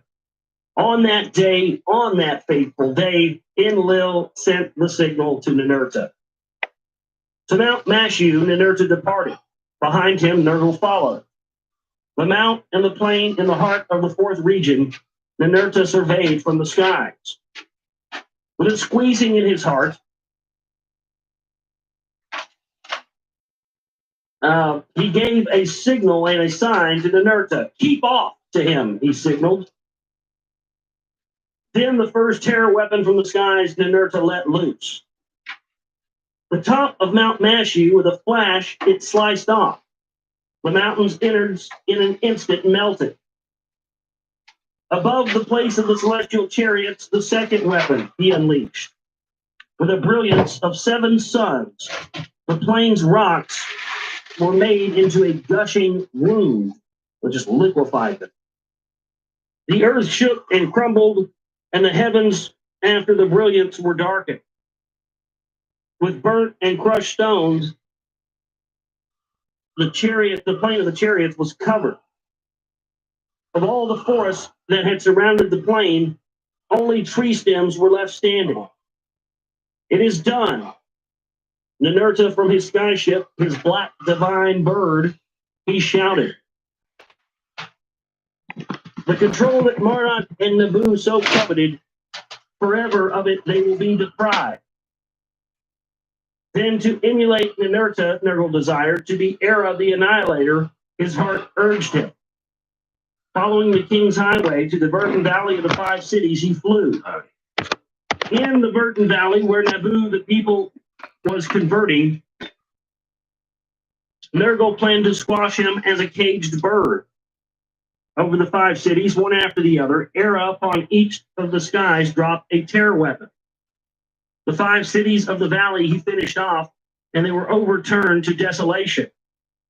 With fire and brimstones, they were upheaval. All that lived there was turned to a vapor. By the awesome weapons were mountains toppled. Where the sea waters were barred, the bolt broke open. Down into the valley, the sea's waters poured.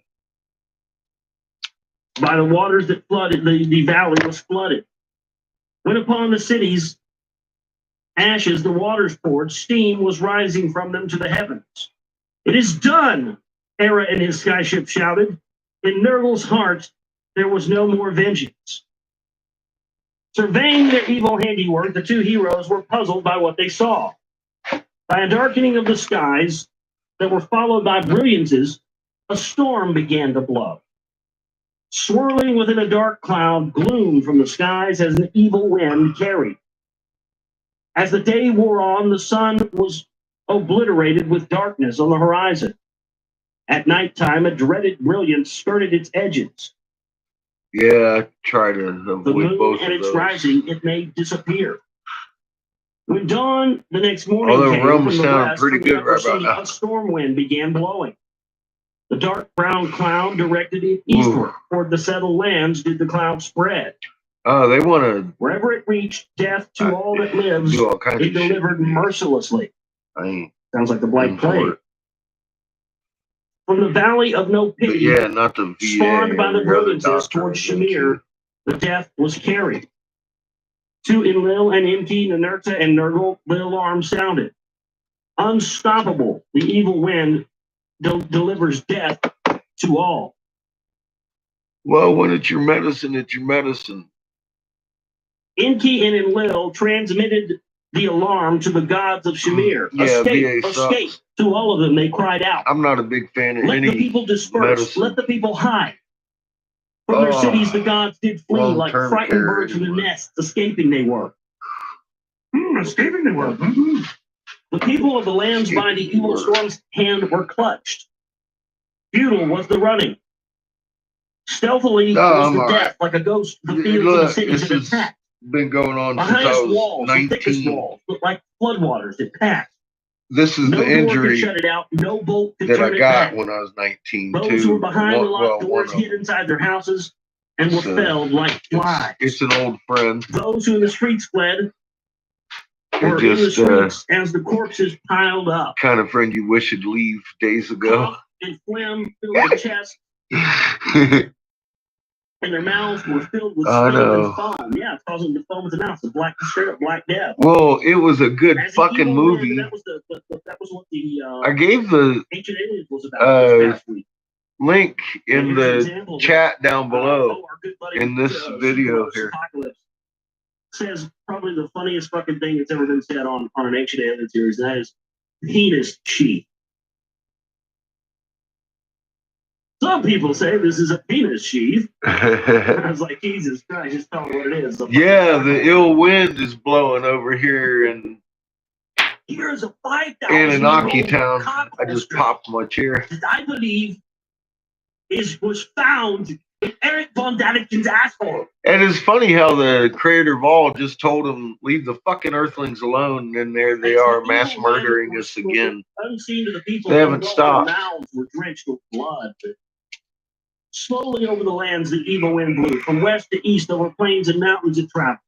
Because Galzu's been haunting them both in their dreams. All alike perished. The waters were poisoned. In the fields, all vegetation withered. Yeah, I'm The high wind in and the south still in was far in pain. the north. The evil wind did overwhelm the land. I need to eat some green butter. I'll feel better. It'll relax my muscles a bit. But I kind of like being high. It's better than being in pain and not high. Interestingly enough. I don't even know what to say about that. But yeah, smoking just helps me mentally handle it. Green butter does make a body feel better though, and it'll relax those muscles.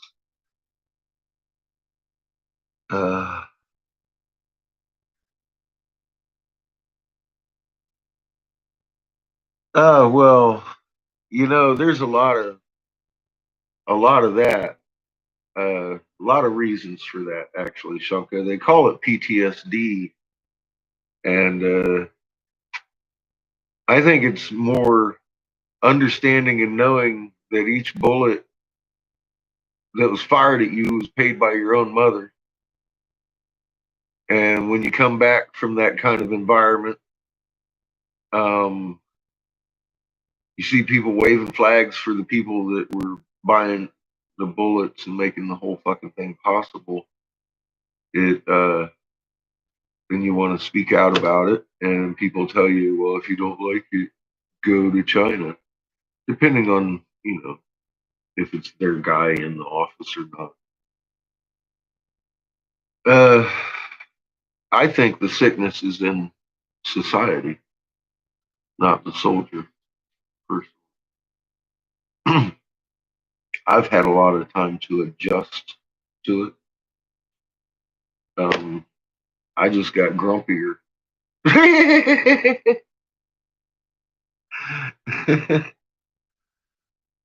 Good, DK. Yeah, green butter is the way to go. If you're trying to relax your muscles and get some rest. I'm I'm not trying to do that right now. I'm trying to get a couple things done before I eat some green butter. Although y'all are making me hungry.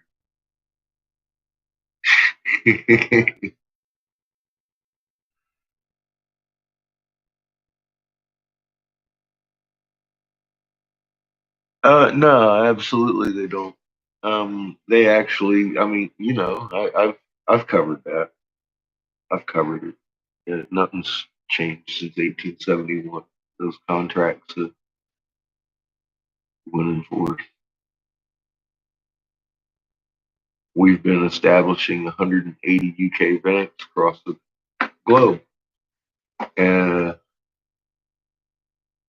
we never fought for anybody's freedom ever.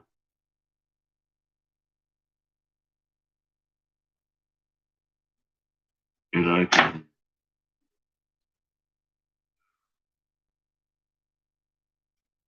I honestly can't think of one situation, including World War One and Two. I mean, we were literally both sides of all these conflicts. That's the whole thing.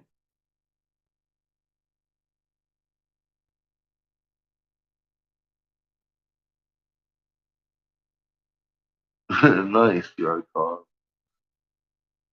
On a rainy day, that is the best way to go.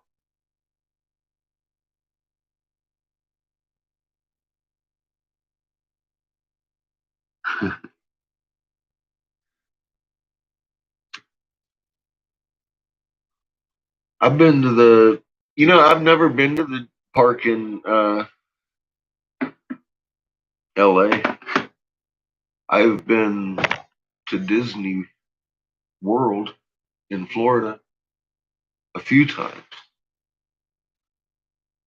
I lived right down the street from Disneyland. Never went. After you do Disney World, Disneyland looks like Seven Flags was better.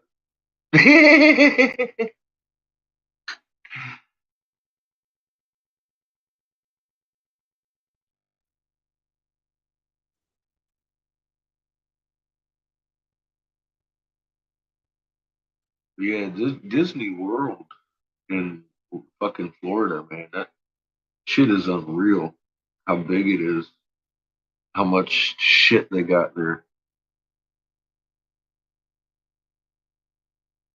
every year. Yeah, nice. Nice.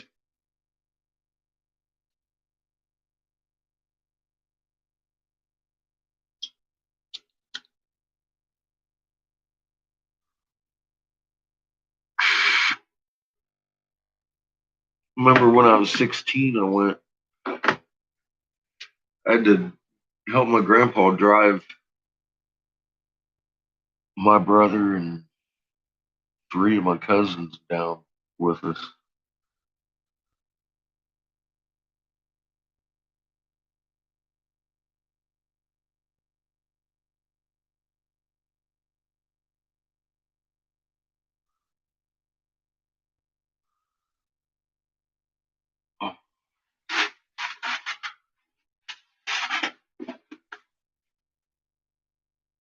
Well, Shoka, that's why I got this going on, so y'all can hang out, talk, and make friends with everybody. Because this is all about everybody coming together.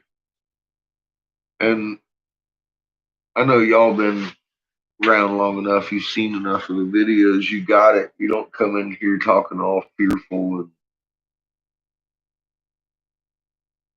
shit like that. Because you know better. It's not a fearful time. I enjoy hanging out. I enjoyed, hanging out on the other channel, but there was just uh, too much. People wanting to hang out, really learn anything, and that uh, fuck, man, it bothers me. It just does. The information we've been given, it's fucking incredible shit. They're wasting a life not knowing what they are. I thank you all for learning, not only learning, helping teach me, because I'm new at this. All this information's new to me too. So I could have never figured all this out all by myself. Just I got a lot of it, but I mean, there's some key shit that I would have fucking totally missed. I think. Who knows, given time. But seriously, once you guys go out and start learning these things, you start bringing back shit that's like useful to everybody. So thank you all for doing your duty.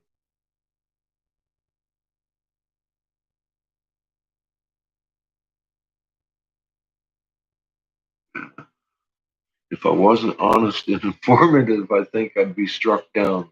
Shunka, this is important information. Doesn't have room for self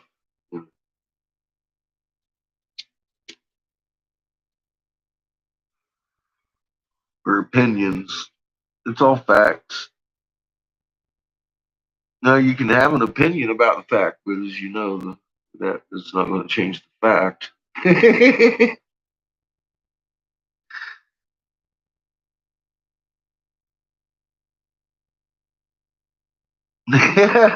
Well, Myra, you're not, and that's the same thing back. I mean, yeah, I fought with these freaking trolls for years over here with a wiki page. I didn't have too many people in my corner until I finally figured out how to make a stupid video. People started seeing what I was fucking talking about. I can say cartwheeling moon, and people are like, "What the fuck are you talking about?" Well, exactly what I mean. Fucking cartwheeling. But when you show somebody, I mean, it's fucking it makes a difference. I know I've been telling people for the longest time about closed field lines and why a magnet would push it away. And dude, the day I put on Lee with his little wand, boop, I got like 100. Oh my gods, I get it. That visual helps so much, and that's why I started laying it down with all I could show you. That way you could go, you'd be like, wow, let's go look that up. Some people don't have that response, though.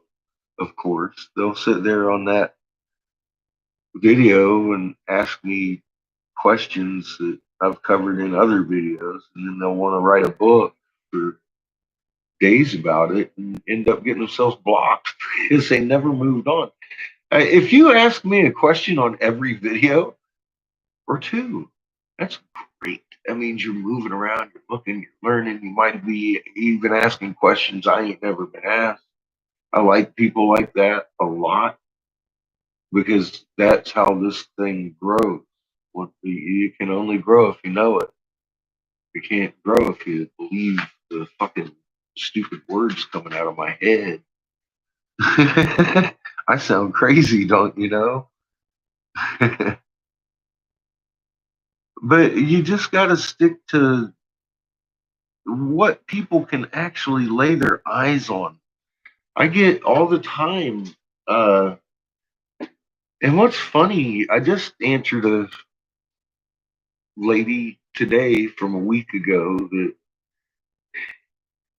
she's having mental issues because, well, I don't know her well enough to say if she's crazy or not, but she goes off about politics and fucking anything other than the fucking moon.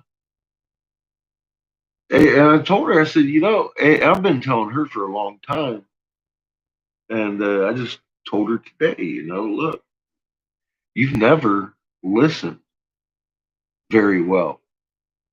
I have made videos that have $1,000 backing, asking for a fucking NASA link, proving that the moon shouldn't be doing cartwheels and maybe they should look. I said, nobody in the world is going to be able to ever say you have a fucking mental problem for pointing that out because it's happening. It's observable. It's measurable. And it's true. And people just don't get it. This girl's got herself in trouble by trying to wake people up in the exact wrongest fucking manner you can. And she writes paragraphs, so I can only imagine.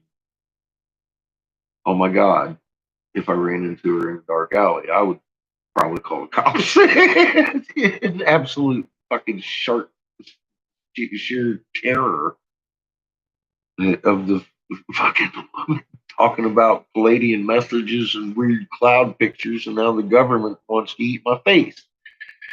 And I mean, we all may know, okay, so that's true, but you can't really prove any of that. Why in the hell would you go trying to wake people up with it? I can prove we have absolutely no vote in the presidential election. I can prove that, and I have. I can prove where they help each other across lines to get reelected in other elections. I can prove that. I can also prove who I worked for. I can prove the fucking Dingley Cobra is impeccable evidence in court. These are court admissible things I give people, and they go off tell me I can't wake anybody up because my fucking cloud pictures and Palladian messages, and I'm all like, I would think you're crazy. I made all those videos for you guys. And I know a lot of you have used the moon, and it wakes people up because they can't turn it off like a computer. They can't fucking close the book. Every time they're outside and it's out there, they will see the damn thing on a different angle. And eventually they want to talk to you about the fucking moon. It is so real. They can't escape it.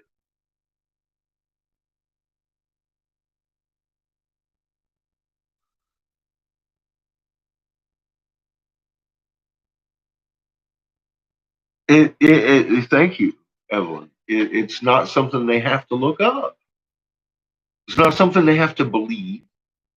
It's something they've actually read most of their lives in those books that people pass around.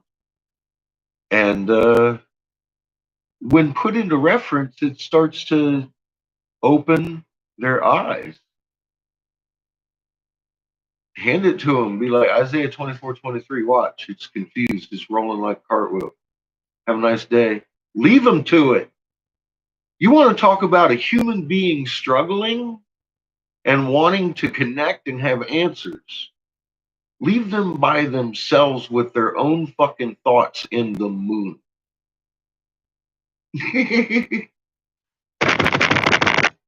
Hey, first off, I'm sorry. Here's a box of candy for calling you fucking crazy last month. I watched the moon last night. That's how it happens. So just don't push it on them. Just give it to them. Say, look, Isaiah 24:23. Fucking confounded is doing a cartwheel. Wax to wing, north to south hemisphere, whatever way you want to look at it. But I suggest you start watching it. And have a good day. Have a good night. See you tomorrow. See you next week. 3 days later. Hey, man. You're right. Yeah, that's a mic drop moment. You just walk away and leave them to that. They will eat their face off getting you to talk to them real soon. I need to know. I'm not kidding. It works that way, and it's that's how you should do it. That's my recommended method. And if they look at you and say, "Well, is that normal?" Do I have to direct you to both my pages? When you enter in, you get that admitted that Tycho Crater shouldn't ever, ever take that to him. Better yet, send him to Dazzle himself. He'll tell him. Never, ever should you see Tycho Crater. That's the funny thing. He's like, you're defaming me and twisting my words and making lies. I was like, have you ever watched your actual video, Dazzle? Because I didn't twist shit. Fuck, man.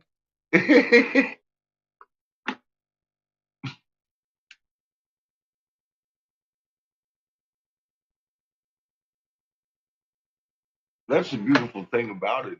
It's all his words. I didn't twist shit.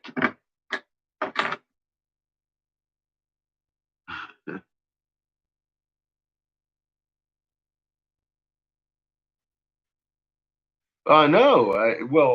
You see what happens when you poke somebody in their ego and they get mad, don't think about what they're saying. They just anything to prove you're wrong. I love humans.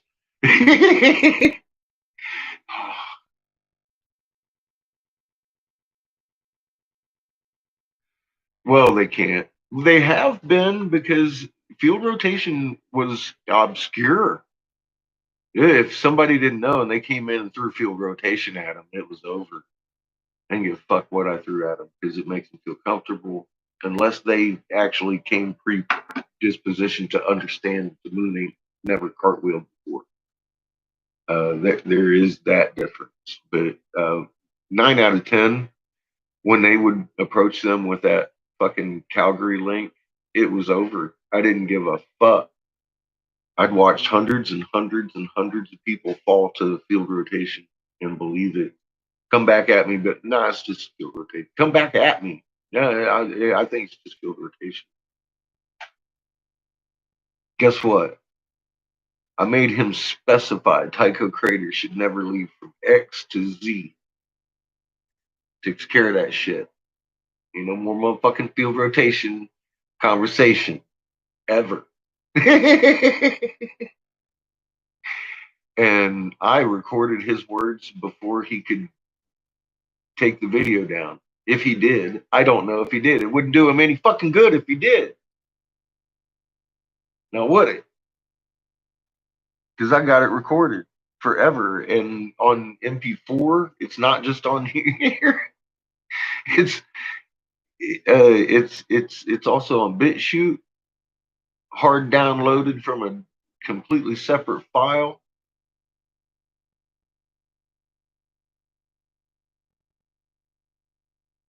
No, they don't like to be proven wrong, but that's okay. This is life and death. This isn't a game. And I not only that I reported this to the equivalent to the online FBI, literally the federal SC3 or some shit online fucking feds. And I haven't heard a word from anybody since that the day after.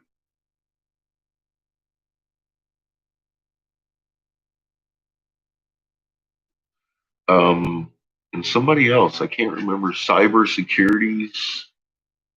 Um, they are like they're they're more active than federal ones usually. I guess I heard they're much more um, efficient.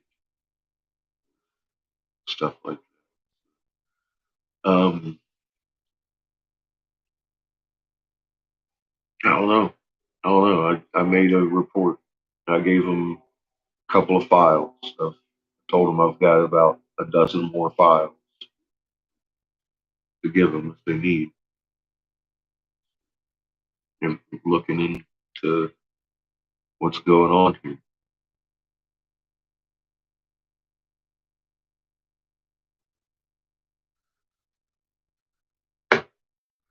Like I said, I think that it would be in our best interest if time permits, if we actually find a lawyer amongst us or an attorney, whatever you want to call yourself, that would handle a class action suit against the ones that we can track down, find the human, or the ones they track down, prosecute for doing what's been going on. Hey, Hermetic, how you doing? Making a raw and horse bubbler right at the moment. I want to make a couple of twisted donut holes too.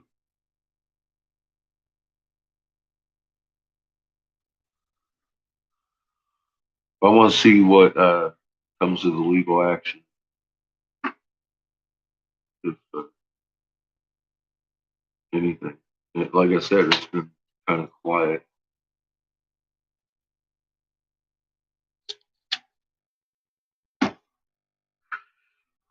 For about 5 days now. I'm just gonna roll with it. I haven't even seen them in Shepherd's yesterday at all. Nobody showed up for Shepherd's show. You know, not one of them. There was one guy in there, but he wasn't. He was actually asking some pretty decent questions and being critical, which I don't blame anybody. It's a fucking radio show, and I sound insane until you start looking at what we're actually looking at. What can I say?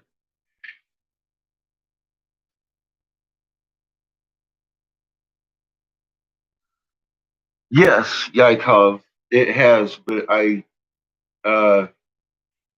I've got enough to force hands, so I made sure of it. I was an investigator. Man, I prosecuted the state superintendent of North Carolina, bro. At least my investigation ended up having her fucking prosecuted. She lost her fucking job too. Um, she got a federal raise though. But you know, hey, I know how to gather evidence too.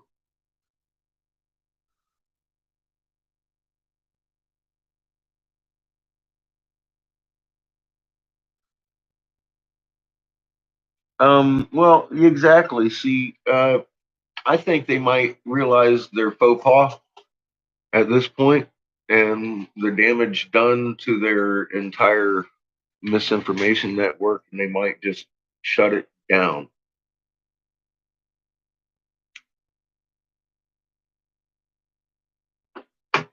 More effective than a class action suit. So don't hold your breath. Just saying, they might, because it seems to be drawing an awful lot of attention to it now. Them. I've been using them as educational tools for what, 2 months? What's up, kid? The baby requests a break. Where you want it? In the living room. In the living room. Hang on, I'll bring up a hammer. Bam! What do you want broken? School time. School. I don't break school time. I think you owe me some PE, 52 push-ups. No. Illegal. Illegal. Illegal. How about you run in place for 32 hours? No. How about you lounge around lazily pushing buttons on a computer, acting like a snot-nosed punk? Maybe. Sounds like a viable option to you. Maybe. Get your ass out of here. And how much you get done today? Hey, I gotta retest. don't you not? Well, you get your test done too. Don't you not shut my door. Take your dogs out. No. Love you. No. See you in the morning. No. Never. Mm-hmm. They're being good. I'll be the judge of that. You know, it's that you're going. Please do. I don't want Patches down here electrocuting herself on my fucking kiln, throwing sparks everywhere. It'd be very dramatic.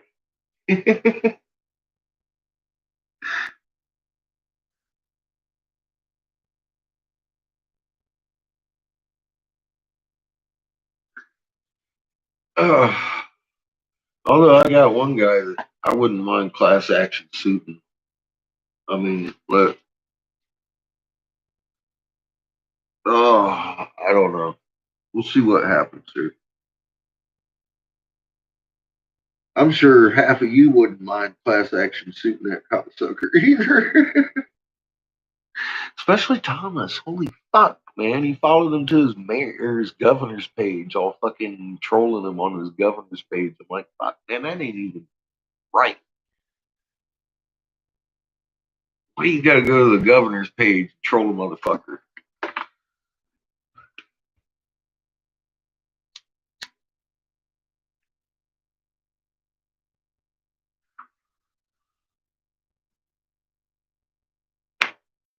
That's just some creepy shit.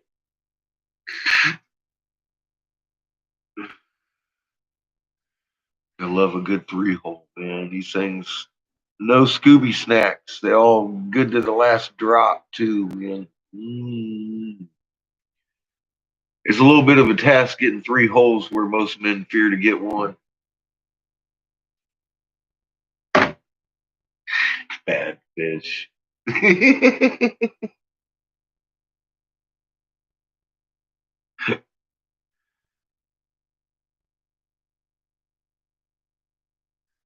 Me too, Yakov, or inaction, actually, from certain parties would be equivalent to that, right? I suppose. it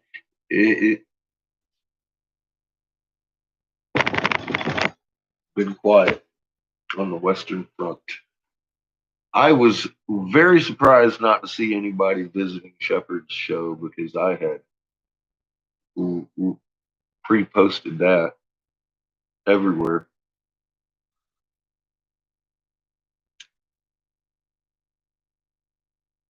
And usually those people would beat me to the my own event.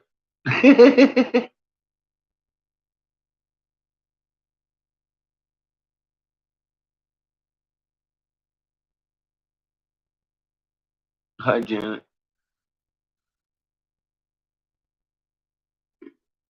So just the fact that they weren't there was pretty encouraging.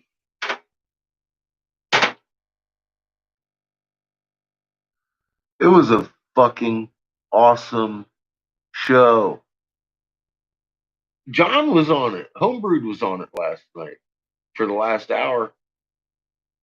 I ain't shit. It was a fun. It's probably the best show on the. I shared it on my Facebook and my community tab in my Angry Catfish channel. Um,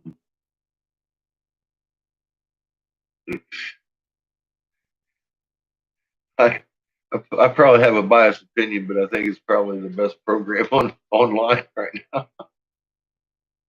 It was a good show. I had fun fucking having John there and listening to him and shit. And Shep asks really good questions. He's done his homework. He's looked at the moon. He's looked at Ra. You know, it's nice talking to him. He's a very educated and respectful person, and he wants to obviously expose truth. And I really I commend him for it. He's if you listen, he had hell of a time getting that movie done or the documentary is done, getting put on DVD. Going to be released soon. So he had 12 days of hell to go through with that. Somebody tried to kill his computers, two of them.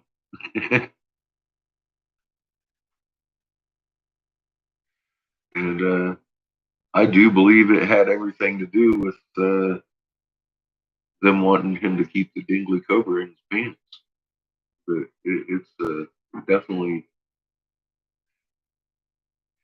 people gonna be staring at the old sneaky snake eye to eye real soon.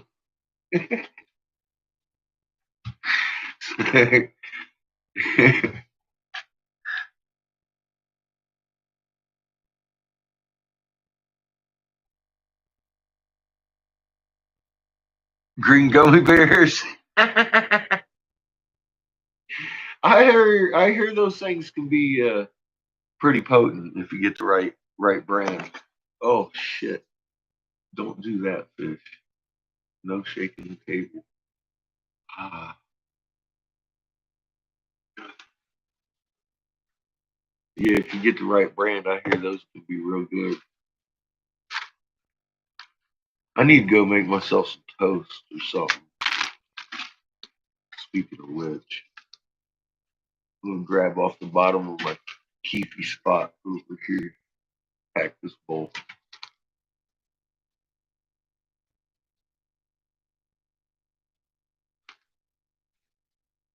I ain't gonna pack it too hard. Every hit in here is gonna be like fresh.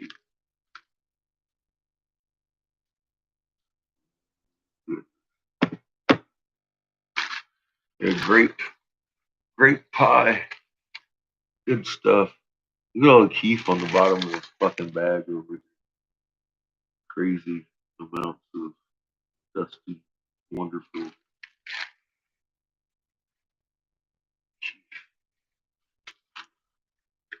Love the shit out of it.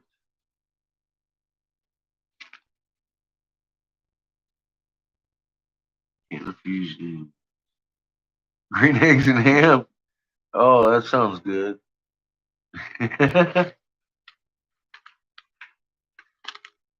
don't have any eggs though right now. Gotta go get some.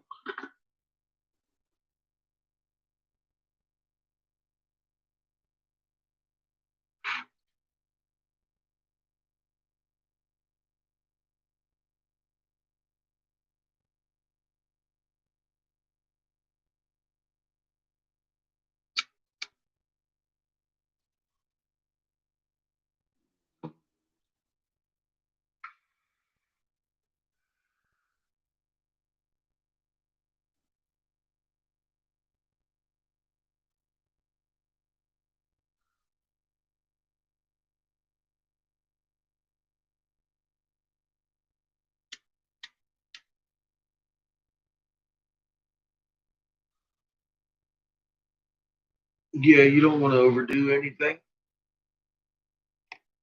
CBD included. Oh,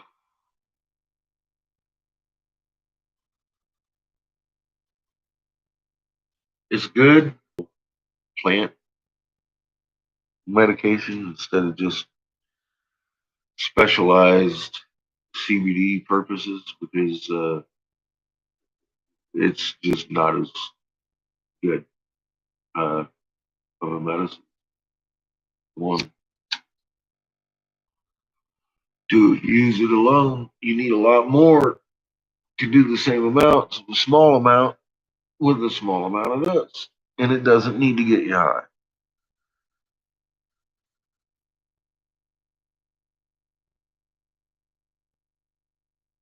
Like vitamins, yeah.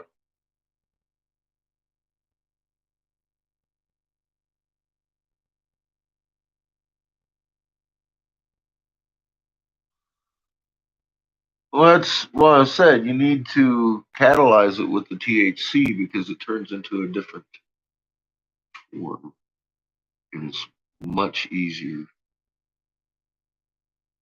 to pass through. And it'll attack your liver if you use mass quantities of shit. Like I said, that's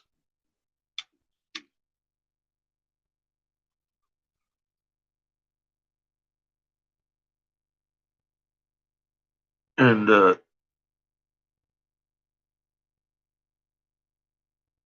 I can tell you this much: Sambuca, Janet, did more damage to liver than the weed he smoked. See, I know him personally. I made his Tommy Chong doll bag, bong bag.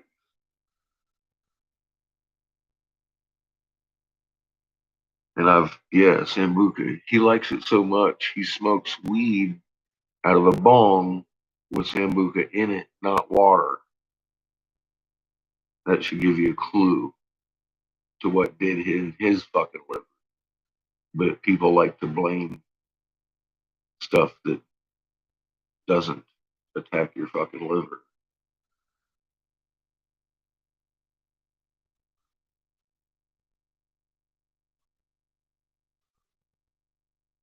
And that's the truth of the matter.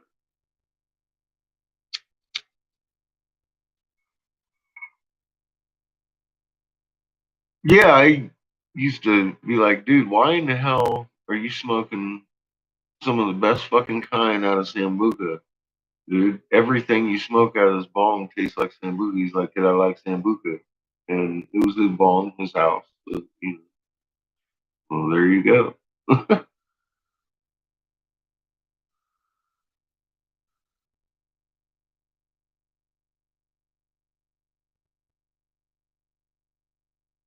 I actually, if people are looking for medication, I tell them straight up: if you've never smoked, don't start unless you're asthmatic,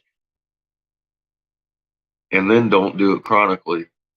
Just carry yourself around a joint because it could open up your bronchial tubes instantaneously and stop an asthma attack. Knowingly save 4,000 children a year from acute asthma attack. Uh, save their lives because it's a bronchial dilator. Um, it's also the best lung expectorant and cleanser known to man. However, the heat is where most of the damage comes from smoking. So you are susceptible to heat. People should be educated in water and proper drawing techniques so they don't scorch themselves. Um,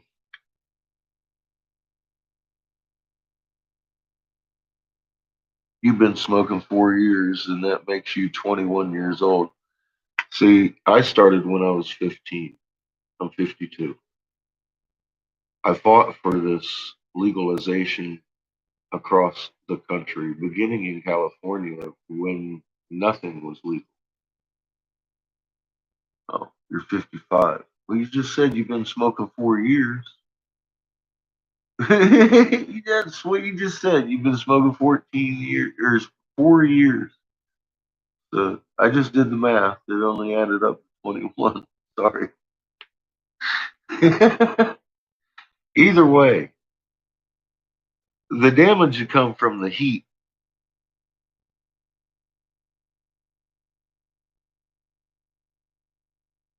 You've been smoking for 4 years. Well, I've been smoking for a lot of years.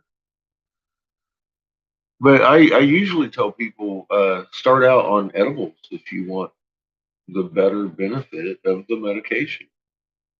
Um, unless you're using it for lung expectorant, for COPD, um, or asthma, something like that. Um, nausea. It's good to use smoke for nausea. Um, but honestly, if I would recommend to anybody that doesn't smoke to use some sort of oil topically, or if they have like melanoma, you can use it right on the melanomas and it takes that away. You can use it orally for damn near everything else. And if you use that orally, then you can use a smaller amount of a CBD and it'll catalyze that CBD and help with seizures and MS, all sorts of different ailments like that.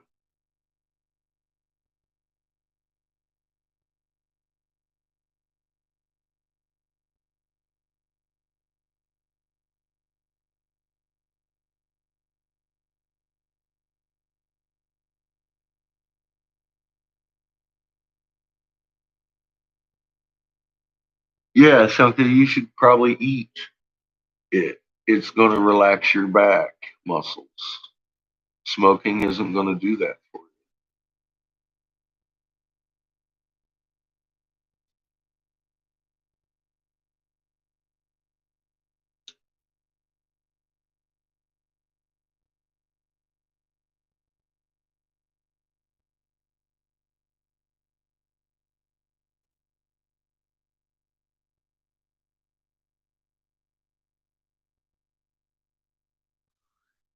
you. Yeah, it helps Parkinson's too. It's almost like a seizure disorder or MS. It's scarring in the brain, stuff like that. Yeah, Evelyn.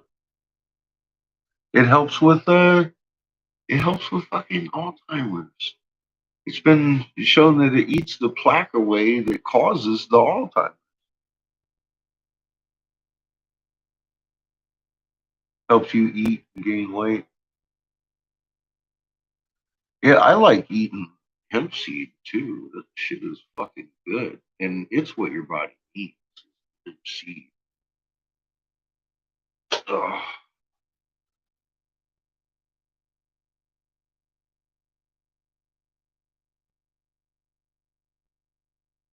Reduce the diabetes numbers. Nice. See, that's it. 25,000 medical uses. That was fuck, man. That was 25, 30 years ago. We knew it had 25,000 legitimate medical uses. We got it legalized for that in California.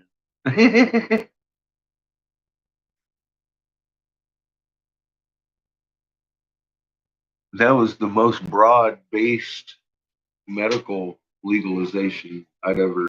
Well, of course, that was the first also, but it went nuts. Now everybody's doing it. It's like the popular thing to do.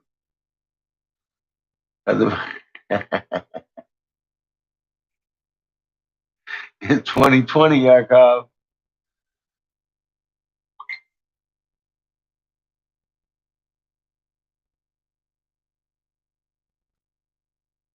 Yeah, Dana, it's not a miracle either. Our government knew it was our food when they took it from us.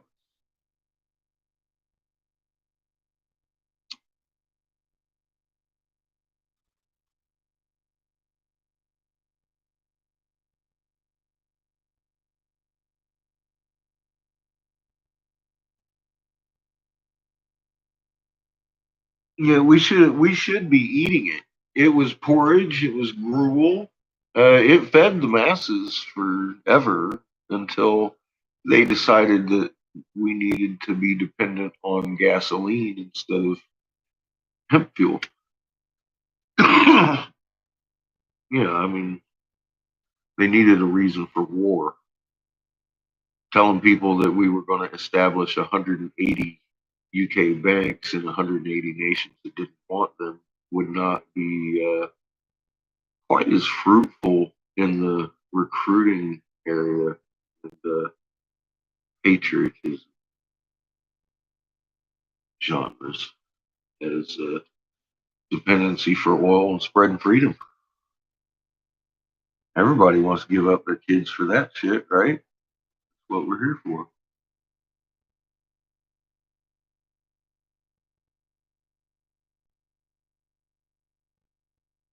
In reality, we caused what we're looking at today.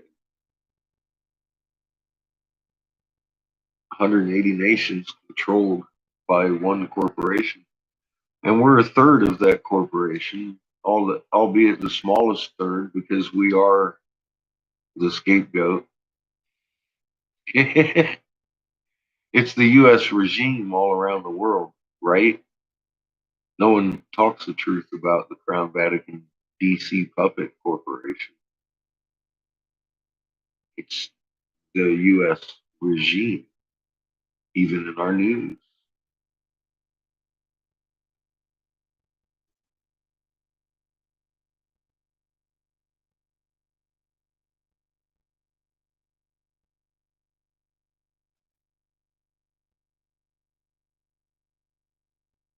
I've got nerve damage. I don't know. Edibles are not dangerous.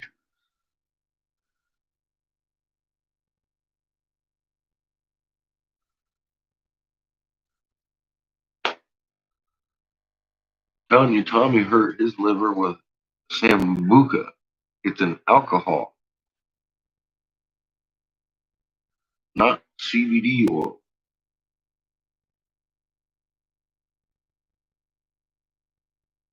And Cheech's hang up is he was a freaking Catholic.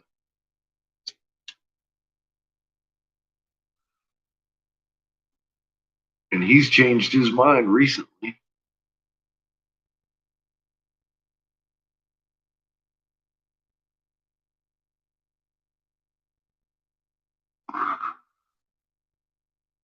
Have some hot tea. Sometimes.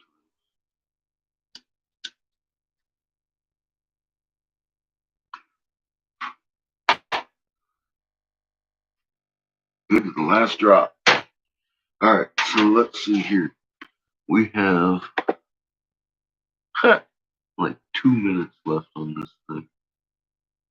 Opposite the 14th tablet, revealing Marduk's chosen sinner survives the calamity. Enki sees it as an omen of Marduk's inevitable supremacy. Enlil ponders the past, fate, and destiny, accepts Marduk's supremacy and retreats to faraway lands. The brothers bid a sentimental goodbye. Enki sees the past as a guide for foretelling the future. He decides to commit it all to record for posterity. And colophone by the scribe and Dubstar. So 314 is what we'll pick up next time. And that's interesting, and that brings us up to what this whole thing was supposed to be about. Step 1, Fox, BetMGM Sports. Step 2, go. My website for this broadcast originates from www.theglobalreality.com. That's www.theglobalreality.com. Colorado's the place to be. Continuing to tune into the broadcast. I got this ounce for $35. Have donated and supported us. Thank you so much to everybody out there. Can't thank you guys enough for continuing to help us push forward and help us. I think that's what upsets me the most when I hear people that just, run around and make assumptions and make up stuff about me the most is that,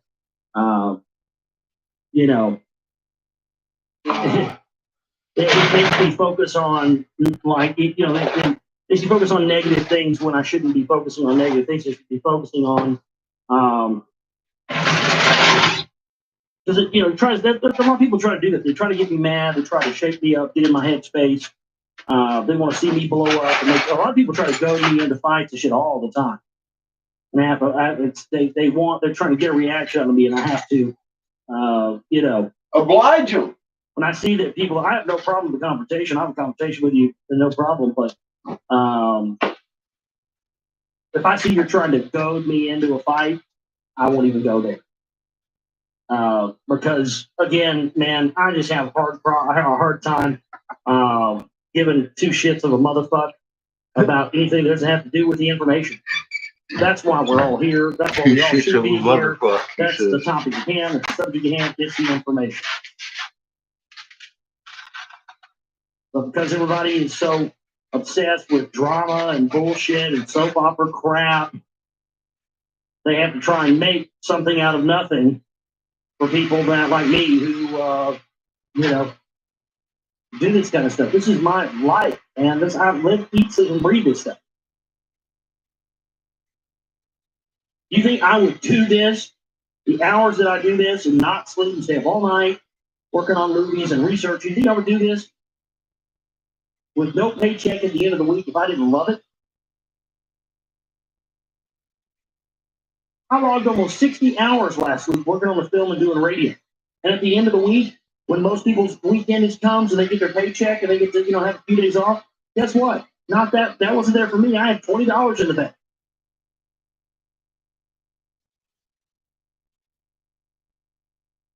So you can say what you want about me, but again, I work my ass off to this. And so that's why I think that, with the amount of listeners that we have now, the amount of emails I get and feel on a regular basis, that if those were equal, or support was equal to that, we would be doing okay. I'm not a salesman, and I'm not definitely not going to try to sell you anything. I hate having to get up here and ask for donations anyway. I wish I could just never have to say anything, and we would always have enough money to operate and wouldn't have to worry about it. And I'd never get up here and have to get up here and say, "Good, I'd love it that was the case." But unfortunately, that's not the case, and that's not the reality, so that's what I have to do. Because I don't state to people that it's very emphatic like I'm doing now, but, we need some support for this. Because all this stuff costs money, unfortunately. Then, we don't get the support that we need. So, I'm going to continue to do what I need to do to be able to continue my work, and that's just all there is to it. If that means in the end I have to end up selling advertising or doing all that stuff, then so be it, I will. I hope that you will respond out there, you the listeners, and keep that from happening, but, the point of the matter is, I'm going to keep trucking forward. Let's get into the loss of the Yankees tonight. The 14th tablet. Ideally, where Marduk declared supremacy, it was spared by the evil wind. All the land south of the Beely, the evil wind devoured. The heart of the Celtic region it also touched.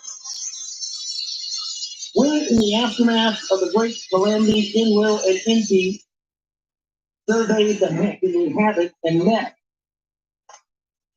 Enki considered the Enlil the sparing of the Beely as a divine omen. That Marduk has been destined to supremacy by the sparing of the Beely is also confirmed, so did Enki say to Enlil. The will of the creator of all it must have been, Enlil said to Enki. Then to him the dream vision and the prophecy of Galzu, Enlil revealed. If that by you was known, why did you not prevent the use of the weapons of terror? Enki asked him. My brother, Enlil to Enki with a solid voice said, enough seeing was the reason. When after your coming to Earth, the mission was obstructed by an obstacle, a way to circumvent the obstruction he had found. Of that, the fashioning of the Earth age was the greatest solution. Also, the fountain of a myriad unwanted twists and turns it was. When you have fathomed the celestial cycles and assigned the constellations, who in them could foresee the hands of destiny? Who could between our chosen faith and our unbending destiny distinguish? Who proclaims false omens? Who could pronounce these true prophecies? Therefore, to keep myself to myself the words of Galzu, I decided. Was he truly the creator of all emissaries? Was he my hallucination? Let whatever has to happen, happen. So to myself, I said. Inky listened to his brother's words. He held his head up and down, and he nodded. The first region is desolate. The second region is in confusion. The third region is wounded. The place of the celestial chariot is no more. This is what has happened, Inky said to Enlil. If that was the will of the creator of all, that is what has remained of what our mission to Earth. By the ambitions of Marduk, the seed was sown. What the crop has resulted is for him to reap. So he's saying, Marduk, Ra, who was also, Inky, Quetzalcoatl, also possibly Jesus, even though many people have said. He's saying that, this was his ambitions that caused all this, so he's the one that has to deal with all this. Is that possibly where, Jesus having the weight of man on his shoulders and all this stuff? Is that possibly where that comes from? He died for our sins, blah, blah, blah. Is that where that comes from? So did Enlil say to his brother Inky that he accepted the triumph of Marduk. But the rank of 50 by me intended for Numerta be given to Marduk instead. Let Marduk have supremacy over the desolation in the regions of his supremacy, he declared. As for me and Numerta, he will in his way stand no longer. To the lands beyond the oceans we will depart. For what we had all come for. The mission to obtain for Nibiru the gold we will complete. Off to So Peru. Enlil did say to Inky with dejection in his words. Would matters have been different were the weapons of terror not used, Inky challenged his brother. Should we have not heeded the words of Galzu and returned to Nibiru, Enlil retorted. Should the Earth mission have been stopped when the Anunnaki mutinied? I did what I did, and you did what you did. The past cannot be undone. Is not in that, too, a lesson? Inky asked them both.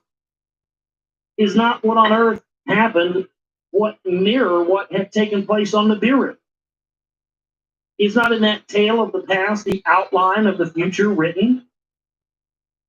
Will mankind in our image created repeat our attainments and our failures? Enlil was silent as he stood up to leave. Now, see, that's it. That's what I've been hinting at this whole entire time. I said the point of this information is that we don't go and fuck up our planet the way they fucked theirs up by allowing all these things to happen, yet we are, because this information is being presented to us. Because they're still here. Fact. The fuck makes you think they left?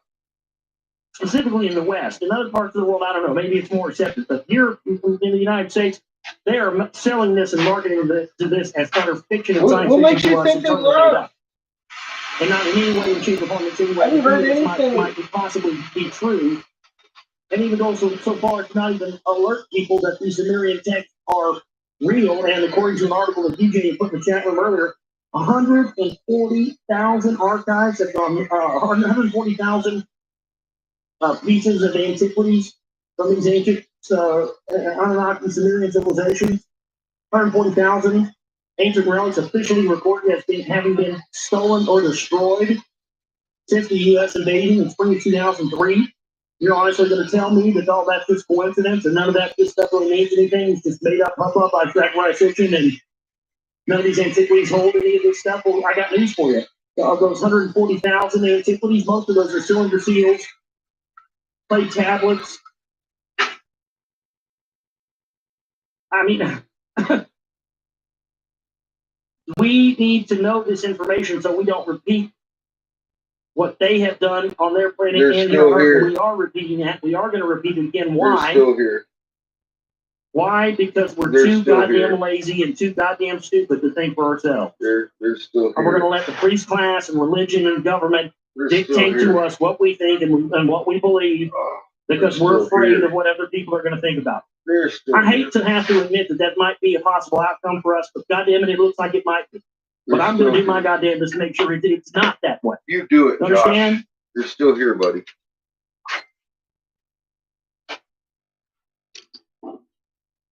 Enlil was silent as he stood up to leave, and Enki extended his arm to him. Let us lock arms as brothers, as comrades who together confronted challenges on an alien planet. So Enki did say to his brother Enlil. And Enlil, grasping his brother's arms, hugged him as well. Shall we meet again on Earth or on Nibiru? Enki asked. Was Galzu right that we die if we go to Nibiru? Enlil responded. Then he turned and departed. Alone, Enki was left. He was accompanied only by the thoughts of his heart. How it all began and how it thus far ended, he sat and pondered.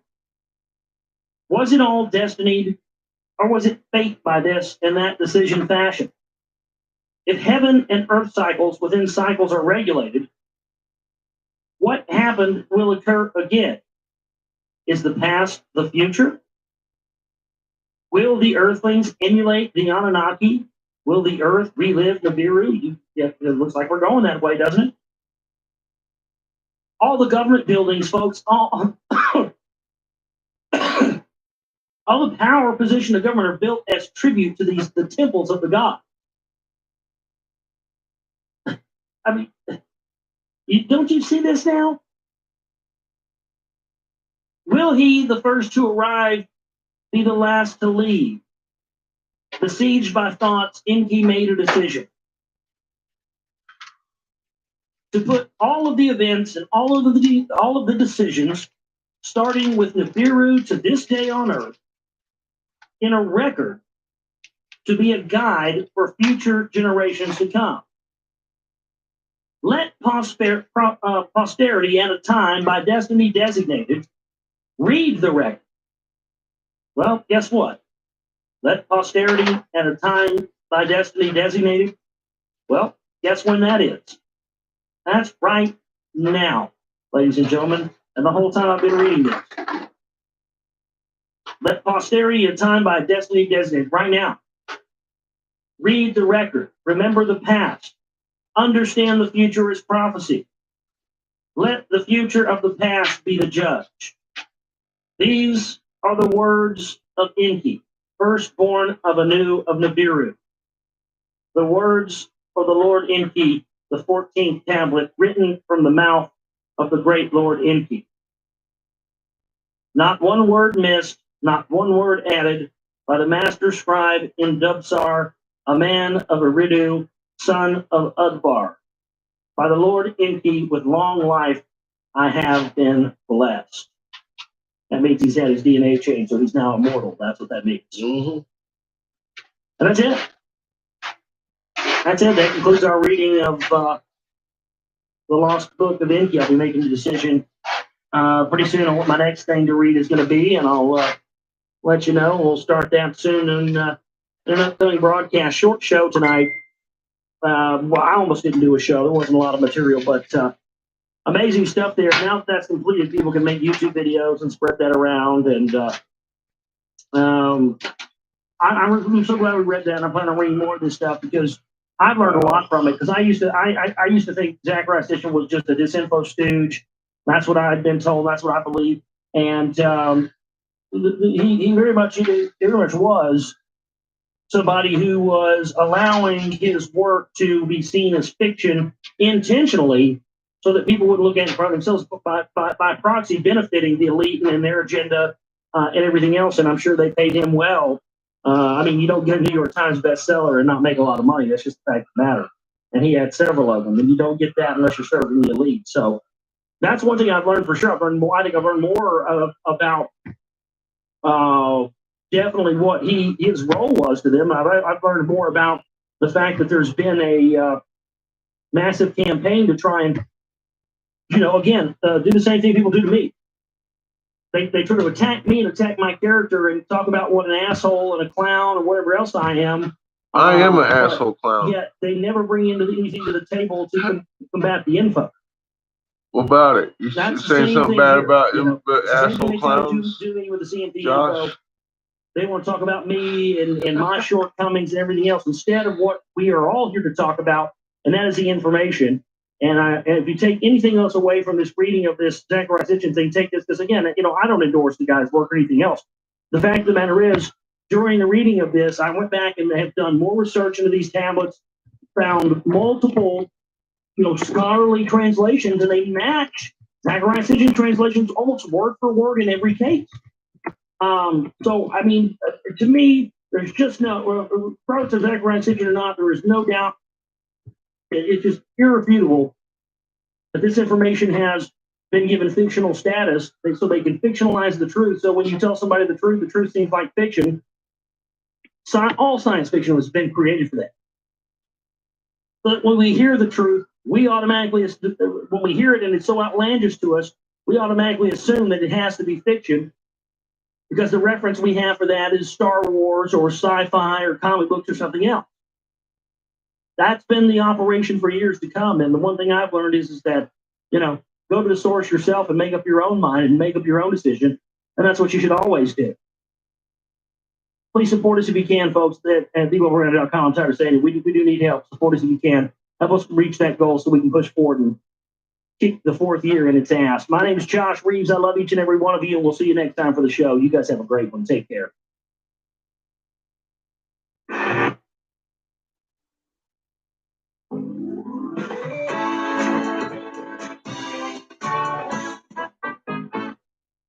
Before it gets croaked or larbed, cubanoed or tacoed, grilled or skewered or ground. Preface, the past, the future. When will they return? I've been asked this question countless times by people who've read my books. They never left. The they being the Anunnaki, the extraterrestrials who have come to Earth from their planet Nibiru, and who were revered in antiquity as gods. Will it be when Nibiru and its elongated orbit returns to our vicinity, and what will happen then? Will there be darkness at noon and the Earth shall shatter? Will it be peace on Earth or Armageddon? A millennium of trouble and tribulations, or a messianic second coming? Will it happen in 2012 or later, or not at all? These are profound questions that combine people's deepest hopes and anxieties with religious beliefs and expectations. Questions compounded by current events, wars and lands where the entwined affairs of gods and men began, the threats of nuclear holocaust, the alarming velocity of natural disasters. 1,000 years ago. Questions that I dared not answer all these years, but now are questions the answers to which must not be delayed. Questions about the return, it ought to be realized, are not new. They have inexorably been linked to the past as they are today, to the expectation and the apprehension of the day of the Lord, the end of days, Armageddon. 4 millennia ago, the Near East witnessed a God and his Son promising heaven on earth. More than 3 millennia ago, king and people in Egypt yearned for a messianic time. 2 millennia ago, the people of Judea wondered whether the Messiah had appeared, and we are still seized with the mysteries of those events. Are prophecies coming true? We shall deal with the puzzling answers that will give and solve ancient enigmas, decipher the origin and meanings of symbols, the cross, the fishes, the chalice. We shall describe the role of space-related sites in historic events, and show why past, present, and future converge in Jerusalem, the place of the bond of heaven and earth. And we shall ponder why it is that our current 21st century AD is so similar to the 21st century BCE. Is history repeating itself? Is it destined to repeat itself? Is it all guided by a messianic clock? Is the time at hand? More than 2 millennia ago, Daniel of Old Testament fame repeatedly asked the angels when. When will be the end of days, the end of time? More than 3 centuries ago, the famed Sir Isaac Newton was who elucidated the secrets of the celestial moons, composed treatises on the Old Testament's book of Daniel and the New Testament's book of Revelation. His recently found handwritten calculations concerning the end of days will be analyzed, along with various predictions at the end. Both the Hebrew Bible and the New Testament asserted that the secrets of the future are embedded in the past, that the destiny of earth is connected to the heavens, that the affairs and fate of mankind are linked to those of God and gods. In dealing with what is yet to happen, I don't think I broke crossover it. from history to prophecy. One cannot be understood without the other. We shall report them both. But I definitely threw it on the ground, didn't I? And what is to Well, I have to sit in there and cool or warm up for a minute. Ah, The answers will I hate it when that be happens. certain to surprise. Oh my God. And that was the introduction there. Zachariah Sitch in New York, November 2006. Chapter number 1, The Messianic Clock. Wherever one turns, humankind appears seized with apocalyptic trepidation, messianic fervor, and end-time anxiety. Religious fanaticism manifests itself in wars, rebellions, and the slaughter of infidels. Hey, Armies amassed by kings you of know- the West are warring with armies of the kings of the East. if my fucking Clash of bubbler civilization shakes the foundation Take that of traditional shit. ways of life. that down stem didn't come out of there, you know it's made right, right? Safety behind protected I know walls. motherfuckers bought $100 Natural bubbler, calamities and that one don't even horrifying cost. Those catastrophes are leave just people wondering. the fucking Has $45. mankind sinned? Fucking Is it ding that on the witnessing sink divine and it wrath? becomes a bell. Is it Ding a due ling for a another ling. annihilating deluge? My down stems are in there for life. Is this the apocalypse? Can That's for there sure. be, will there be salvation? Are messianic times? Life! Oh, life, I say. The time, the 21st century AD, or was I it the guarantee him 21st not to century come out. BCE? The answer, correct, is yes and yes. Both in our own time No, as I well didn't. as in those I ancient just, times. I didn't It burn is my the hand. I condition of the just, present time as well as at a time more it than was 4 my millennia back that ago. caused that. The amazing similarity is due to events in the middle time in between. Actually, The my period hand's associated with the okay. messianic fervor just- at the time of Jesus. I had a spasm. Those 3 cataclysmic periods for mankind Threw it on the and fucking its ground. planet, 2 What in you the gonna do? recorded past, circa 2100 BCE, and when BCE changed to AD. I One in shouldn't the be near working, future but I are kind of need interconnected. to. What can I One say? has led to the other. One can be been understood there. only by understanding the other. Sure. Guess The what? present stems my from the day. past. The past is the future. Essential to all 3 is Oh, messianic God, I almost fell. expectation. And linking all 3 is prophecy. How the present time of troubles and tribulations will That would end, have been good. what the future will entail, requires entering the realm of prophecy. Ours will not be a melange of newfound predictions whose main Oh, it magnet is fearing hurts. of doom and end, but a reliance upon Oh, man. unique ancient records that Y'all documented just the waiting to past, see me do a predicted FaceTime the now. future, and almost recorded did. previous messianic expectations, prophesying I the almost future did in a fucking antiquity, full-on and one FaceTime. believes the future that is to come. In all 3 apocalyptic instances, the 2 that had occurred, the one that is about to happen, the physical and spiritual relationship between heaven and earth was and remains pivotal for the events. The physical aspects were expressed by the existence on earth of actual sites that linked earth with the heavens. Sites that were deemed crucial, that were focuses of the events. The spiritual aspects have been expressed in what we call religion. In all 3 instances, a changed relationship between man and God was central, except that when circa 2100 BCE, mankind faced the first of these 3 epochal upheavals. The relationship was between men and gods. I'll be in right the back. Plural, meaning more than one. I'm gonna go, Whether that relationship I'm gonna go put has some butter on changed, something the real reader quick. will soon Give discover. me some moo juice. The story of the gods, the Anunnaki, those who from heaven to earth came, I carry you up as the there with me, Sumerians dude. called them, I ain't begins with their gonna coming need to no earth man. from Nibiru in need Like, of actually gold. get up here. The story of their planet was told in antiquity in the Epic of Creation, a long text on 7 tablets. It is usually considered to be an allegorical myth, the product of primitive minds that spoke of planets as living gods, Yeah. combating each other. But as I have shown in my book, The 12th Planet, the ancient text is in fact a sophisticated cosmology that tells how a stray planet passing by our solar system collided with a planet called Tiamat. The collision resulted in the creation of Earth and its moon, of the asteroid belt and comets, and in the capture of the invader itself in a great elliptical orbit that takes about 3,600 years to complete. And that's the whole basis of Sitchin's work. Again, why he never talked about Vulcan is just a big question for me. Vulcan actually said to have more of these effects. I don't know. I'm down with the Sumerian stuff. I'm just not down with the whole Nibiru thing. I just don't believe it.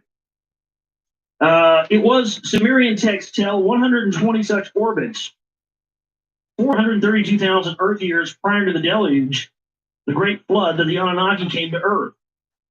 How and why they came, their first cities in the Eden, the biblical Eden, their fashioning of the atom and the reasons for it, and the events of the catastrophic deluge have all been told in the Earth Chronicle series of my books and will not be repeated here. But before we time travel to the momentous 21st century BCE, some pre-diluvial and post-diluvial landmark events need to be recalled. The biblical tale of the deluge, starting in chapter 6 of Genesis, describes its conflicting aspects to a sole deity, Yahweh, who at first is determined to wipe mankind off the face of the earth, and then goes out of his way to save it through Noah and the ark. Well, that Yahweh is a common. They're combining. It's like they're combining Enlil and Enki together into one thing. Because of course Enki created mankind, so had compassion for them. Enlil wanted them wiped out, and Enki had compassion, created the ark, and saved them. The earlier Sumerian sources of the tale ascribe the disaffection with mankind to the god Enlil, and the counter effort to save mankind to the god Enki. What the Bible glossed over for the sake of monotheism was not just the disagreement between Enlil and Enki, but a rivalry and a conflict between two clans of Anunnaki that dominated the course of subsequent events on Earth. The conflict between the two and their offspring and the Earth religions allocated to them after the deluge need to be kept in mind to understand all that happened thereafter. The two were half-brothers, sons of Nibiru's ruler Anu. Their conflict on Earth had its roots on their home planet, Nibiru. Enki, then called Ea, whose home is water, exactly. Well, that's what most of our planet's made of. That's why Earth, Earth, the realm of Ea, that's what the Earth means. Was Anu's firstborn son, but not the official spouse. Antu. When Enlil was born to Anu by Antu, a half-sister of Anu, Enlil became the legal heir to Nibiru's throne, though he was not the firstborn son. The unavoidable resentment on the part of Enki and his maternal family was aggravated by the fact that Anu's accession to the throne was problematic to begin with.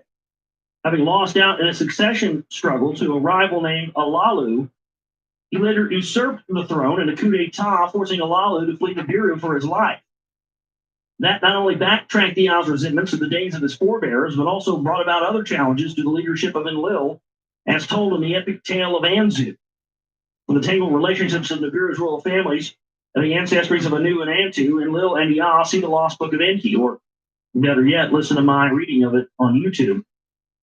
The key to unlocking the mystery of the gods' succession and marriage rules was my realization that these rules also applied to the people chosen by them to serve as their proxies to mankind. Well, yep, that's where the bloodlines come in.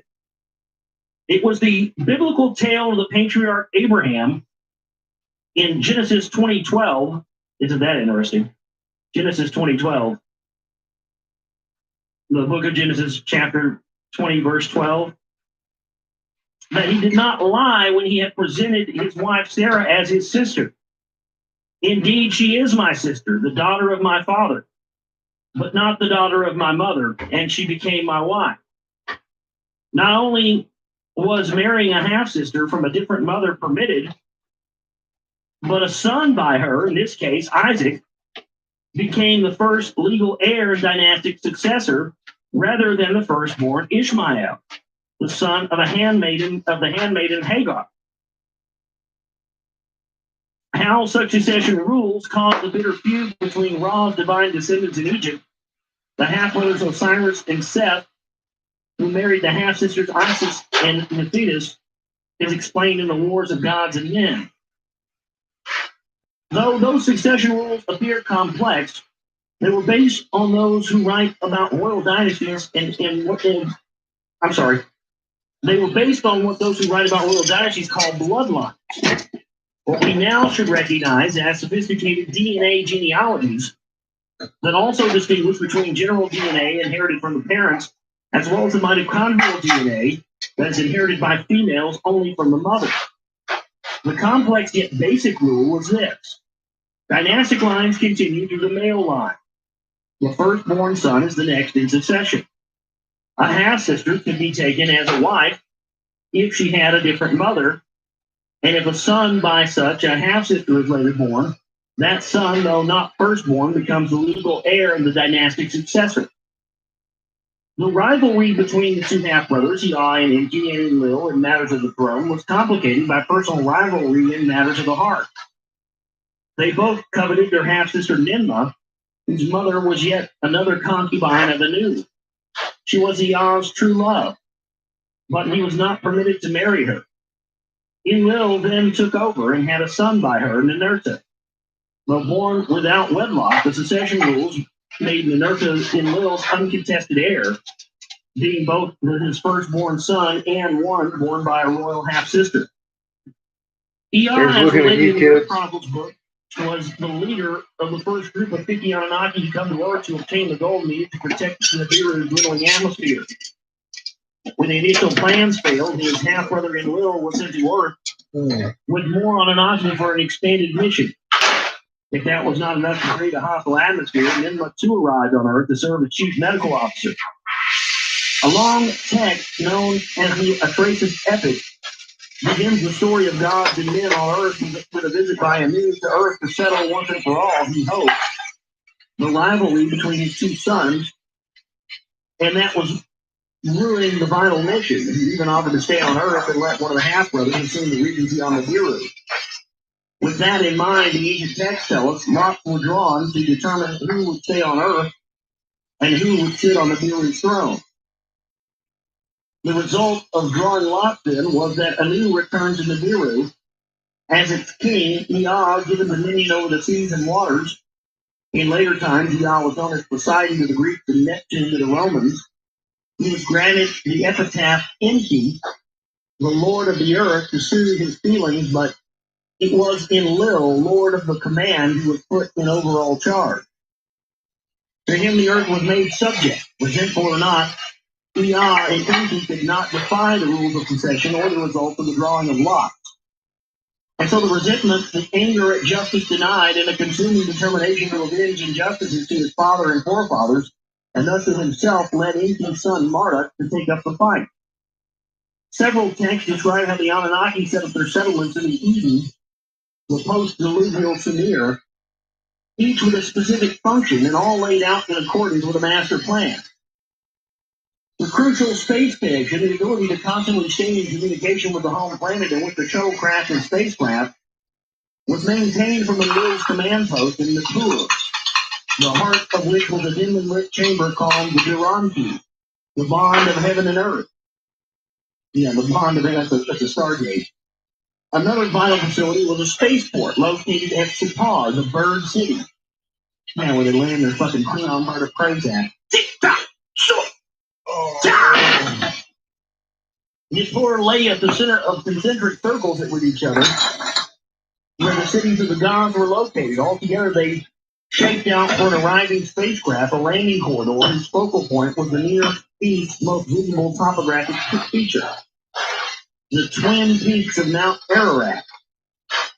And then the deluge swept over the Earth, obliterated all the cities of the gods with their mission control center and spaceport, and buried the Eden under millions of tons of mud and silt. everything had to be done all over again, but much could no longer be the same. First and foremost, it was necessary to create a new spaceport facility with a new mission control center and new beacon sites for a landing corridor. The new landing path was anchored again on the prominent twin peaks of Ararat. The other components were all new. The actual spaceport in the Sinai Peninsula on the 30th parallel north, artificial twin beacon peaks as beacon sites, the Giza pyramids, and a new mission control center at a place called Jerusalem. It was a layout that played a crucial role in post-diluvial events. The deluge was a watershed in the affairs of both gods and men, and in the relationship between the two. The earthlings who were fashioned to serve and work for the gods were henceforth treated as junior partners on a devastated planet.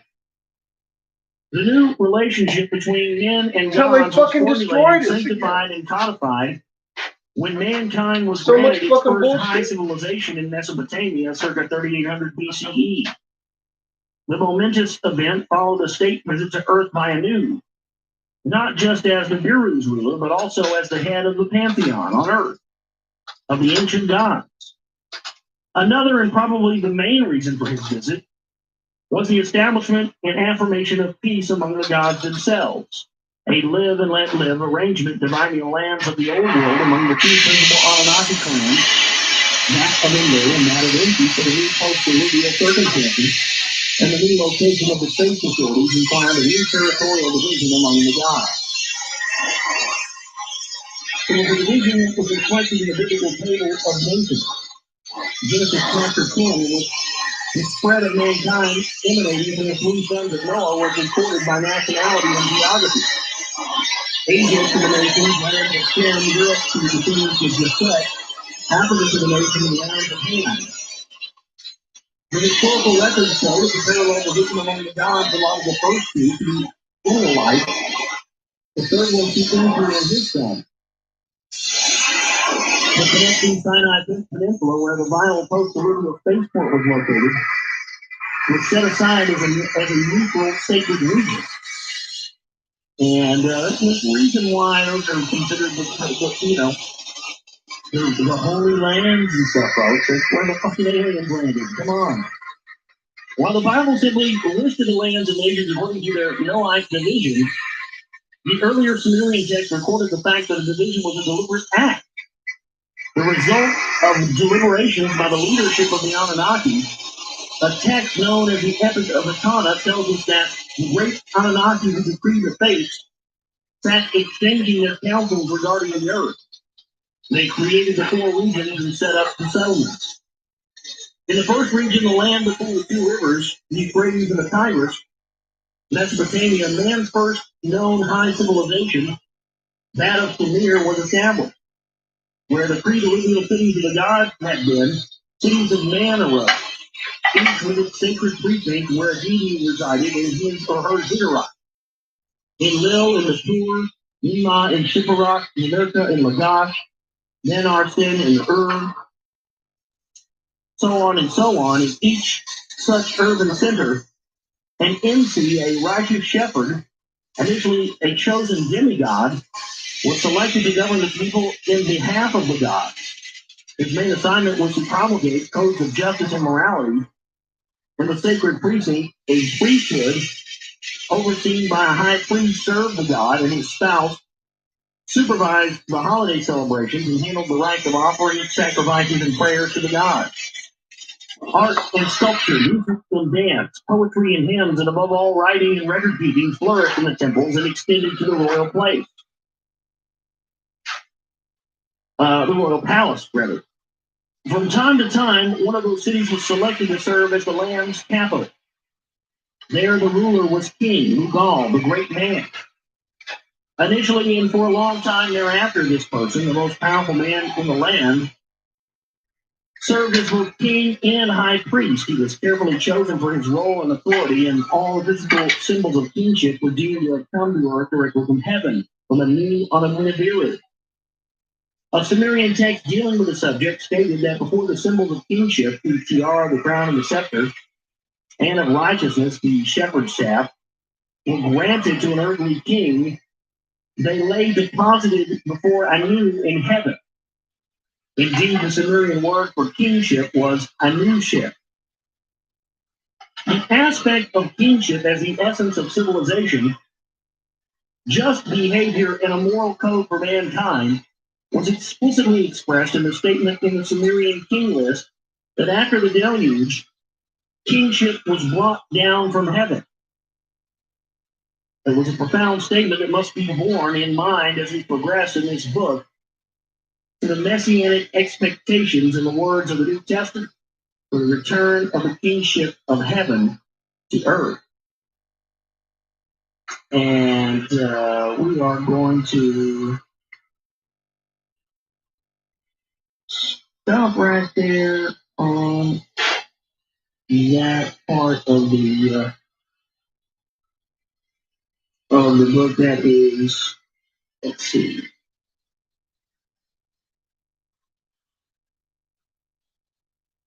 Just bookmark that there. All right, and we will pick up on that next time on the broadcast. Good stuff there in our new series of reading, and we will be getting into more of that next time on the show. Not going to be a live show tomorrow night. It's going to be on Lee Rogers for 3 hours, 9 to midnight Central Standard Time, oraclebroadcasting.com, 3 hour throwdown. Rogers reads. I hope you'll join us. I also hope you'll donate to my website, eaglerally.com. Support what we do. Give us commercial free, uncensored, and pushing forward, and help me to continue to get out some real information to combat what these fucking ass clowns and the phonies and the patriot men and troop men that are doing, man. I can't do without you. And I'm just a one-man operation, so any help we get is greatly appreciated, folks. Want to thank everybody for tuning in and being here with us tonight. EagleReality.com. Get yourself a copy of Super Ride Volume 2 on Blu-ray or DVD as well. My name is Josh Reeves. I love each and every one of you. You guys have yourself a great one. We'll see you tomorrow. Take care. I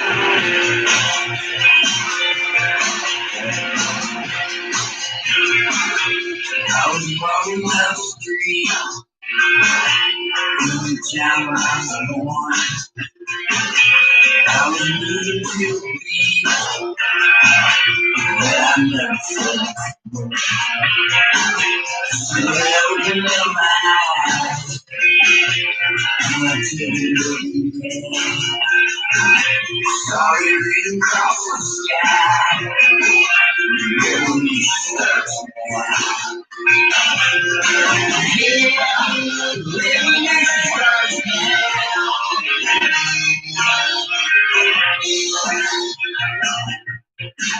The revolution starts now. And we rise and burn with me. Jingle walls are ramping down.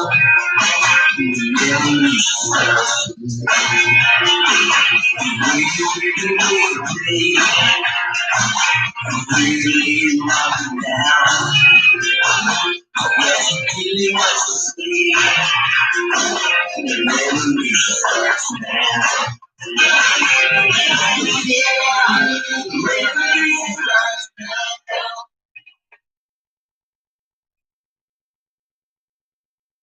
Circa 3100 BCE, a similar yet not identical civilization was established in the second region in Africa, that of the River Nile, Nubia, and Egypt. Its history was not as harmonious as that of the Inlalites, for rivalry and contention continued among Enki's 6 sons, to whom not cities but whole land domains were allocated.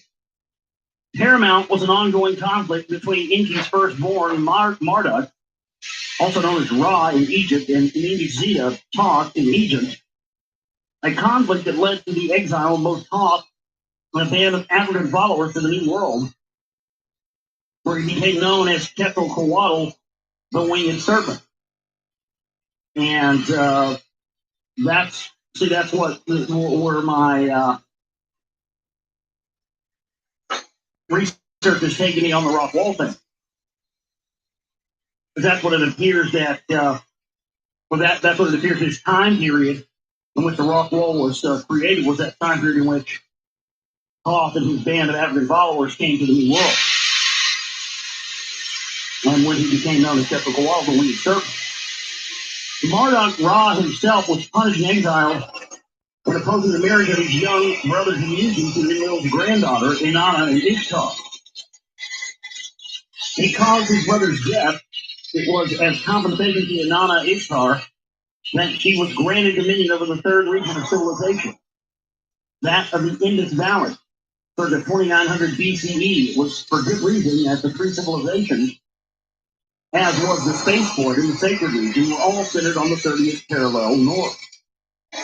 According to Sumerian texts, the Anunnaki established kingship, civilization, and institution, as most clearly exemplified in Mesopotamia, as a new order in their relationships with mankind, with kings, priests, serving both as a link and a separator between gods and men. But as one looks back on that seemingly golden age, in the affairs of gods and men, it becomes evident that the affairs of gods constantly dominated and determined the affairs of men and the fate of mankind. Overshadowing all was the determination of Marduk, or Ra, to undo the injustice done to his father Ea Enki. Remember, the succession rule of the Anunnaki, not Enki, but Enlil, was declared the legal heir of their father Anu, the ruler on his home planet Nibiru. In accordance with the sexagesimal mathematical system that the gods granted the Sumerians, the 12 great gods in the Sumerian pantheon were given the miracle rank in which Anu had the supreme rank of 60. The rank of 50 was given to Enlil, that of Enki was 40, and so farther down, ultimately between male and female beings. Under the succession rule, Enlil's son Inanna was in line for the rank of 50 and 30. The Marduk held a nominal rank of 10 and initially these two successors in Enlil were not yet part of the 12 Olympians. The long, bitter, and recent struggle by Marduk that began with Enlil and Enki focused later on Marduk's contention with Enlil's son America, but his succession to the rank of 50. And extended to Enlil's granddaughter, who was Inanna and also named Ishtar, who was married to the Eden, whose name son was so opposed by Marduk, they ended with the Eden's death. In time, Marduk faced conflict even with other gods. They was not part of the group, the Egyptian conflict was taught, where his other religion came to his son Moses. He married the granddaughter of King Moses, in the course of these struggles, the conflict at times stirred up the full-fledged wars between the two divine kingdoms. Some of these wars are called the period wars, and are the wars of gods and men. In one major instance, the fighting led to the burying alive of Marduk inside the great kingdom. In another, it led to capture on the nation. Marduk is also exiled in the north, led to the place of soil self-imposed action. The specific evidence to obtain the status to which he belongs to every body. And clearly the events reported in the Bible is the power of Babylon. And in the end, at the end of frustration, it's the 1780 and the heaven and earth were aligned with the left-hand spot. Indeed, the first baptism set of events in the 21st century, BCE, and the left-hand expectations by people that exclusively the story of Noah, and also about the solution. To the stage of studying Athens, a deity, the son of a god, but whose mother was an earthling. Throughout the history of Sumer that spanned almost 2,000 years, its royal capital shifted from the first one, Kish, Ninurta's first city, to Uruk, the city that Anu granted to Inanna and Ishtar, to Ur, Sin's seat of center and worship, then to others, and then back to the initial one. Finally, for the third time, back to Ur. But at all times in Little City Nippur, his cult center, as scholars won't call it, remained the religious center of Sumer and Sumerian people. It was there that the annual cycle of worshiping the gods was determined. The 12 Olympians of the Sumerian pantheon, each with his or her celestial counterpart among the 12 members of the solar system, the sun, the moon, and 10 planets, including Nibiru, were also honored with 1 month each in the annual cycle of a 12-month year. The Sumerian term for month, Izan, actually means holiday, festival, and each such month was devoted to celebrating the worship festival of one of the 12 supreme gods.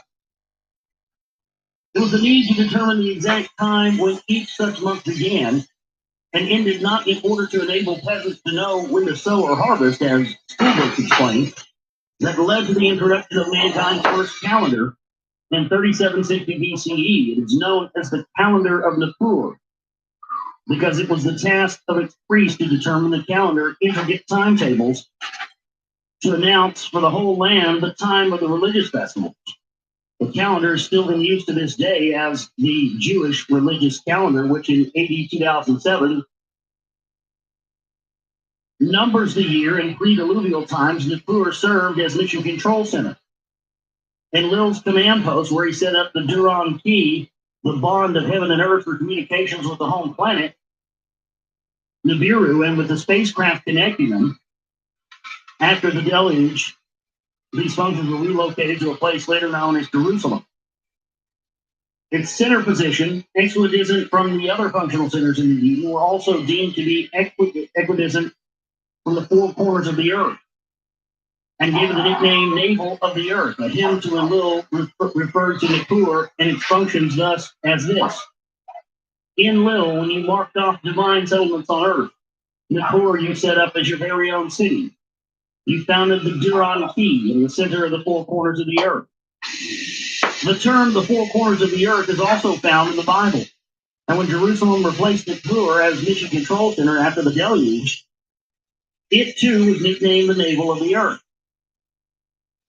In Sumerian, the term for the four regions of the earth was Ub, but it was also found as Anu, the heavenly, the celestial four corner.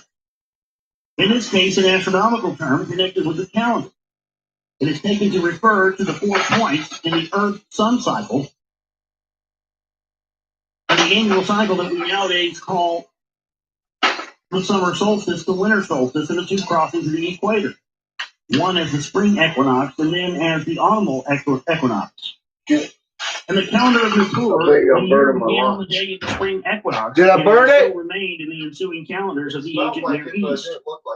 Okay, good. That Thank you. determined I'll be the up time there. of the most important festival of the year, You got it out of the oven? the New Year Festival. Please do. An event that lasted 10 Thank days, you. during which detailed and canonized rituals had to be followed. I just had that thought. Determining Damn it. calendrical time by heliacal rising entitled the twisted observation donut of the hole. skies at dawn. So glad When it the sun worked. just begins to rise on the eastern horizon, but the skies are still dark enough to show the stars in the background, the day of the equinox having been determined by the fact that on it, daylight and nighttime were precisely equal. The position of the sun at the heliacal rising was then marked by the erection of a stone pillar to guide future observations. A procedure that was followed, for example, later on at Stonehenge in Britain. And as at Stonehenge, long-term observations revealed that the group of stars or constellations in the background has not remained the same there. The alignment stone called the background stayed the same.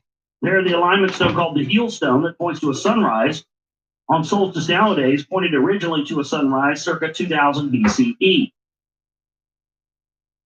The phenomenon called the precession of the equinoxes, or just precession, results from the fact that as the Earth completes one annual orbit around the sun, it does not return to the same exact celestial spot. There is a slight, very slight retardation. It amounts to 1 degree out of 360 in the circle in 72 years.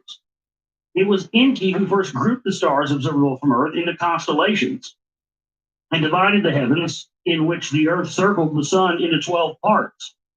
What has since been called the zodiacal circle of constellations, since each 12th part of the circle occupied 30 degrees of the celestial arc. The retardation or precessional shift from one zodiacal house to another lasted mathematically 2,160 years, 72 times 30.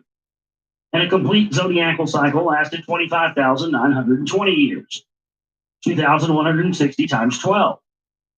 The approximate dates of the zodiacal ages following the equal 12-part division and not actual astronomical observations have been added here for the reader's guidance. Goanna, the heavenly bull, Taurus; Mashtaba, the twins or Gemini; Dub, the pincers, the tongues, is the crab of Cancer; Virgula, the lion, which we call Leo; Absin, her father was Sin, the maiden, Virgo; Ziba'ana, the heavenly fate, the scales of Libra. Bertab, which claws and cuts, the Scorpio. Pabil, the defender, the archer, Sagittarius. Shirmash, the goatfish, Capricorn. Gu, the lord of the waters, the water bear, Aquarius.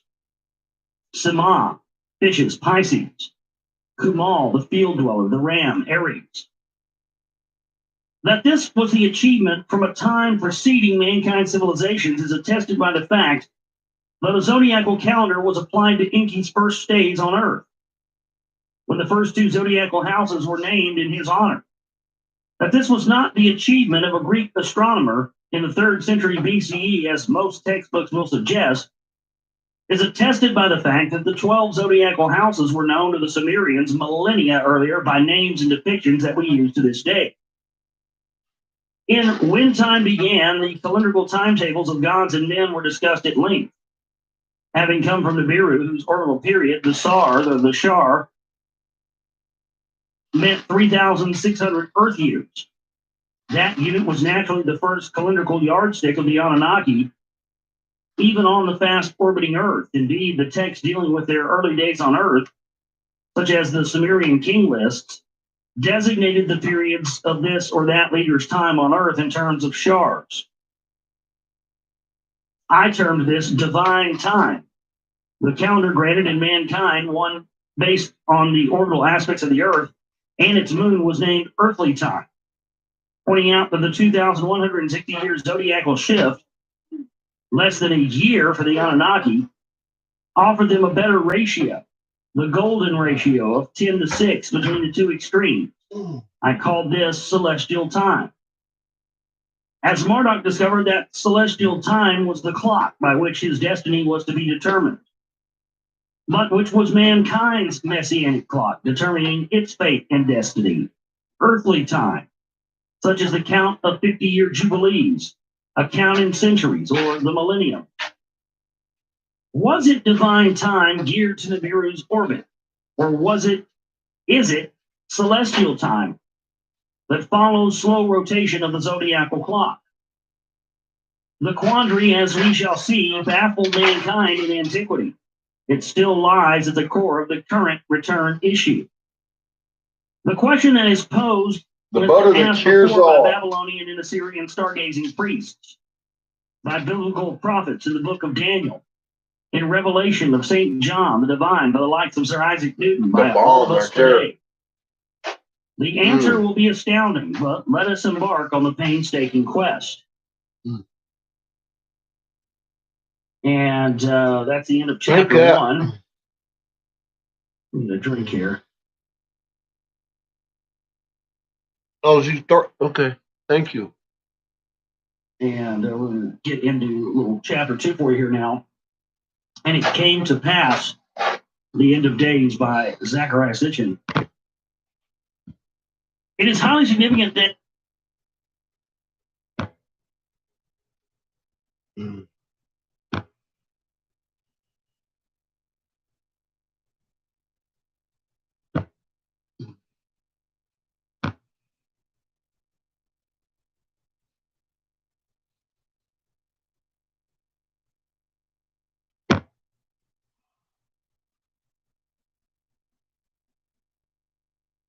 Okay. It says 2 minutes.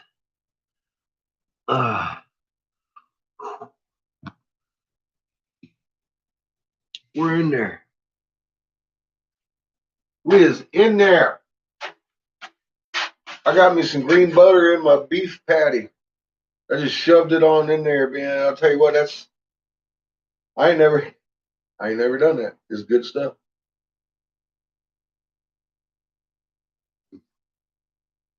But I know I gotta eat some green butter somehow.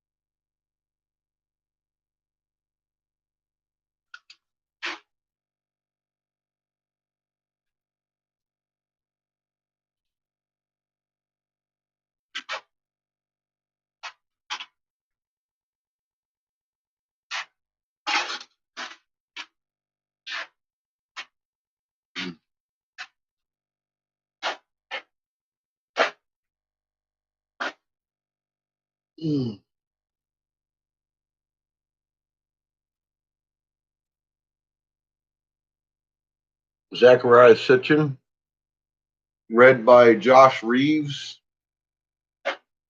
is what we were listening to. The End of Days. Oh.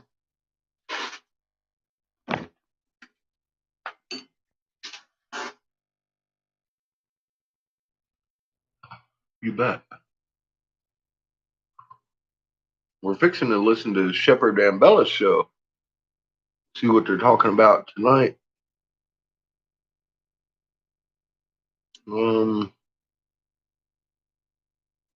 Waiting on Shepard now.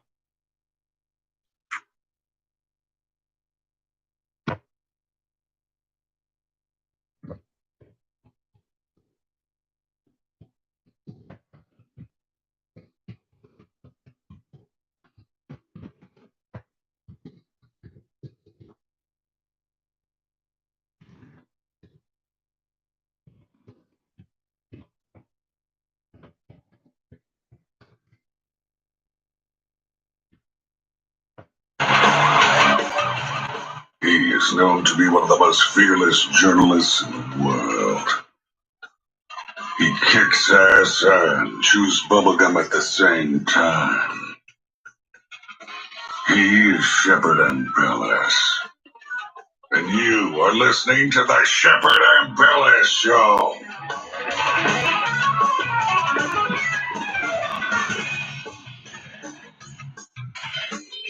Without further ado, here is your host, Shepard and Bellis. All right, I think we're having some kind of technical issue though, so I don't know what's gonna happen.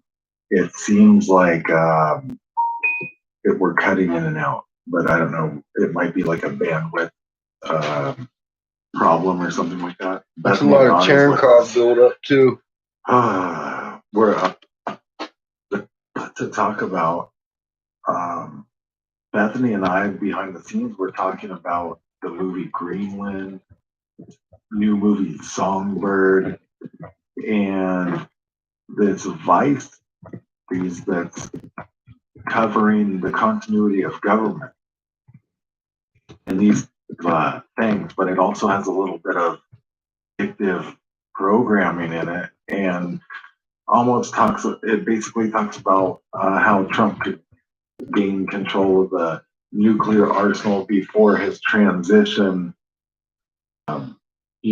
into Biden taking the presidency, basically, so he could hit the button between now and then. Oh, sound's coming in and out now. I don't know. I also saw some other brick in the media that similar. And then now they're talking about how Trump wants to Iran so that they can't continue, building nuclear or whatever. Again, pallets of money and all that stuff. Bethany, tell us about that trailer that you told me to watch called Songbird.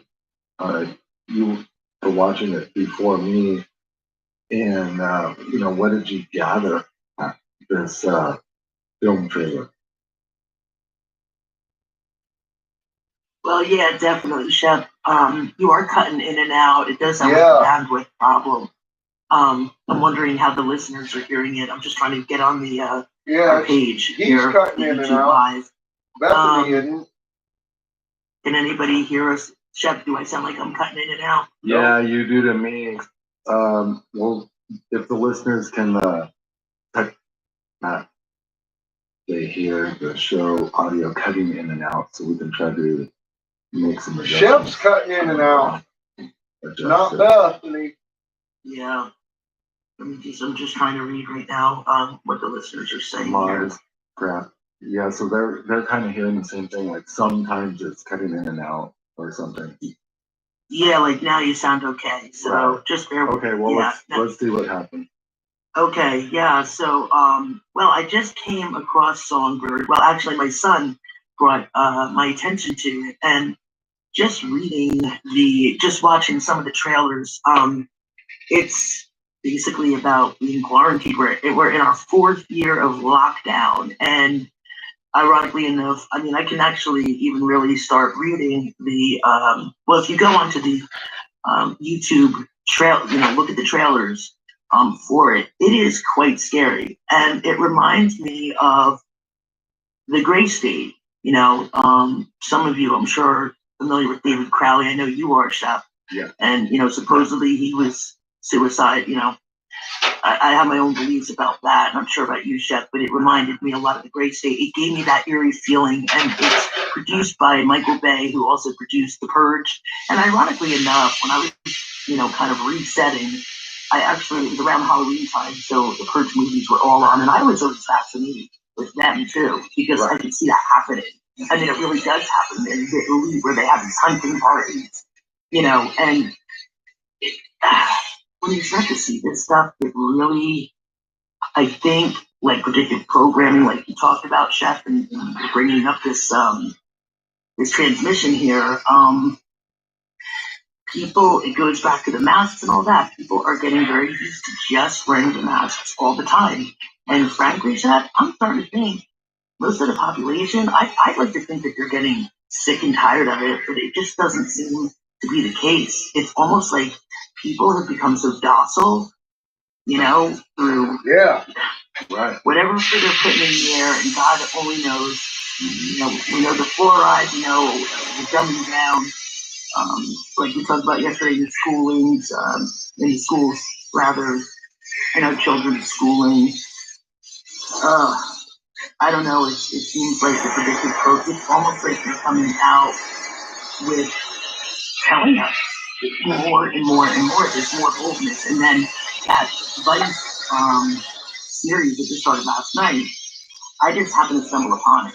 Because I don't have TV or cable or anything. I really don't have much time to watch, except if it's something like that.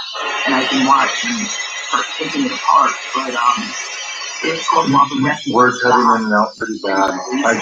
Stephanie. If you look at the trailer for that, it's everything you've been talking about, Chef. It's everything you've been talking about. Bethany, we're cutting in and out pretty bad, so I'm just gonna end this stream, and then tomorrow we'll Zoom everyone, and I'll take care of the problem. I think I know what it is. So I'll take some kind of problem. I'm not gonna really be plugging for the show today, so we might need to send it. So tomorrow, same time, come back, everyone, and I'll have it fixed. It's one of those things. Sorry. Yeah. Sorry. No. Thanks, Chef. Yeah, we'll see you tomorrow.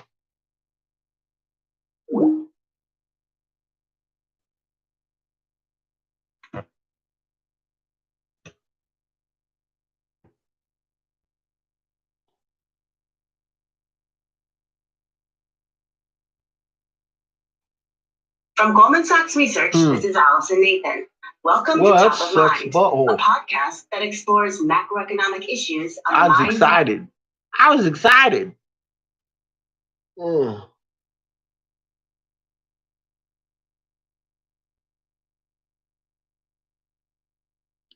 That one, the one we're listening to is the End of Days.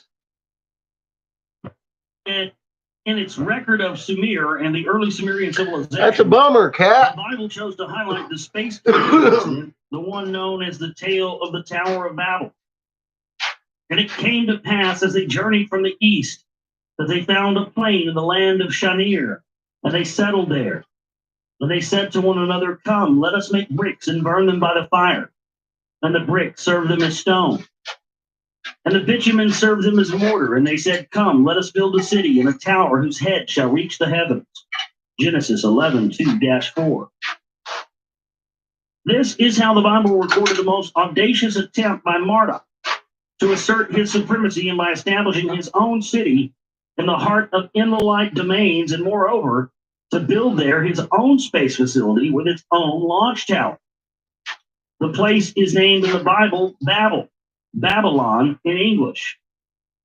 This biblical tale is remarkable in many ways. It records, first of all, the settlement of the Tigris of the Euphrates plain after the deluge, after the soil had dried up enough to permit resettlement. It correctly names the new land Shinar, the Hebrew name for Sumir. Got me all excited. It provides the important clue from where, Said, from the "Fuck off." mountainous regions to the east, the settlers had come. It recognizes that it was there that man's first urban civilization. Yeah, he was cutting out pretty bad. Building of cities. It correctly notes and explains that in that land, where the soil consisted of layers of dried mud, and there is no native rock, the people used mud bricks for building, and by hardening the bricks in kilns, could use them instead of stone. It also refers to the use of bitumen. He might have been getting attacked again after yesterday's show. In southern Mesopotamia, but was totally absent in the land of Israel. The authors of this chapter in Genesis were thus well informed regarding the origins and the key innovations of the Sumerian civilization. They also recognized the significance of the Tower of Babel incident, as in the tales of the creation of Adam and the deluge.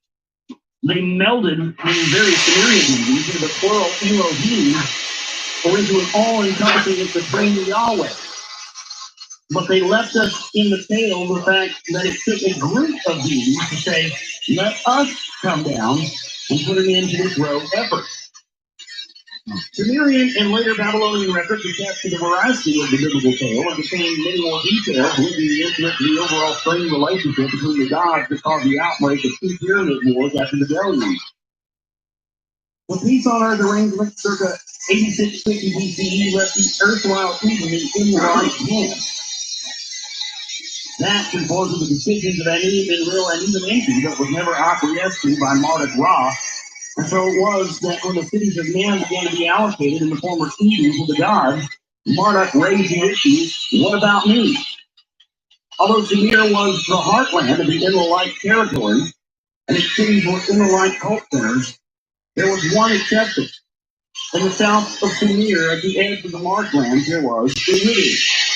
It was rebuilt after the deluge at the exact same site where Yah and Enki's first settlement on earth had been. It was Anim's insistence when the earth was divided among the rival Anunnaki clans that Enki forever retained Uridu as his own. So that 3450 BCE, Marduk decided that he could extend his father's privilege to also having his own foothold in the Enlilite heartland. The available text did not provide the reason why Marduk chose that specific site on the banks of the Euphrates River for his new headquarters, but I can't even see location one provided myself. a clue. It was situated between the rebuilt Pure, the pre-diluvial Mystery Control Center, and the rebuilt Sapar, the pre-diluvial spaceport of the Anunnaki. So what Marduk had in mind should have been a facility that served both functions. A later map of Babylon, drawn on clay tablets, represented it as the navel of the earth, akin to Nippur's original function title. The name Marduk gave the place Bab Eli in Akkadian, meant gateway of the gods, a place from which the gods could ascend and descend, where the appropriate main facility was to be a tower whose head shall reach the heavens, a launch tower. As in the biblical tale, so it is told in the parallel and earlier Mesopotamian versions that this attempt to establish a rogue space facility came to naught.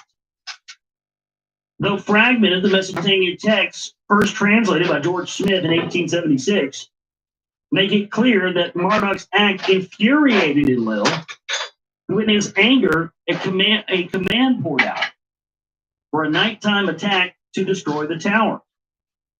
Egyptian records report that a chaotic period lasted 350 years, preceded the start of the pharaonic kingship in Egypt circa 3110 BCE. It is at this time frame that leads us to the Tower of Babel incident to circa 3460 BCE. For the end of that chaotic period marked the return of Ra to Egypt, the expulsion of Thoth, and the start of the worship of Ra. Frustrated this time, Marduk never gave up his attempts to dominate the official space facilities that served as the bond of heaven and earth, the link between the Nibiru and earth, or set up his own facility. Since in the end Marduk did attain his I may blow glass again tonight, but the interesting question is, why did he fail in 3460 BCE? The equally interesting answer is it was a matter of timing. A well-known text recorded a conversation between Marduk and his father Enki, in which a disheartened Marduk asked his father what he had failed to learn.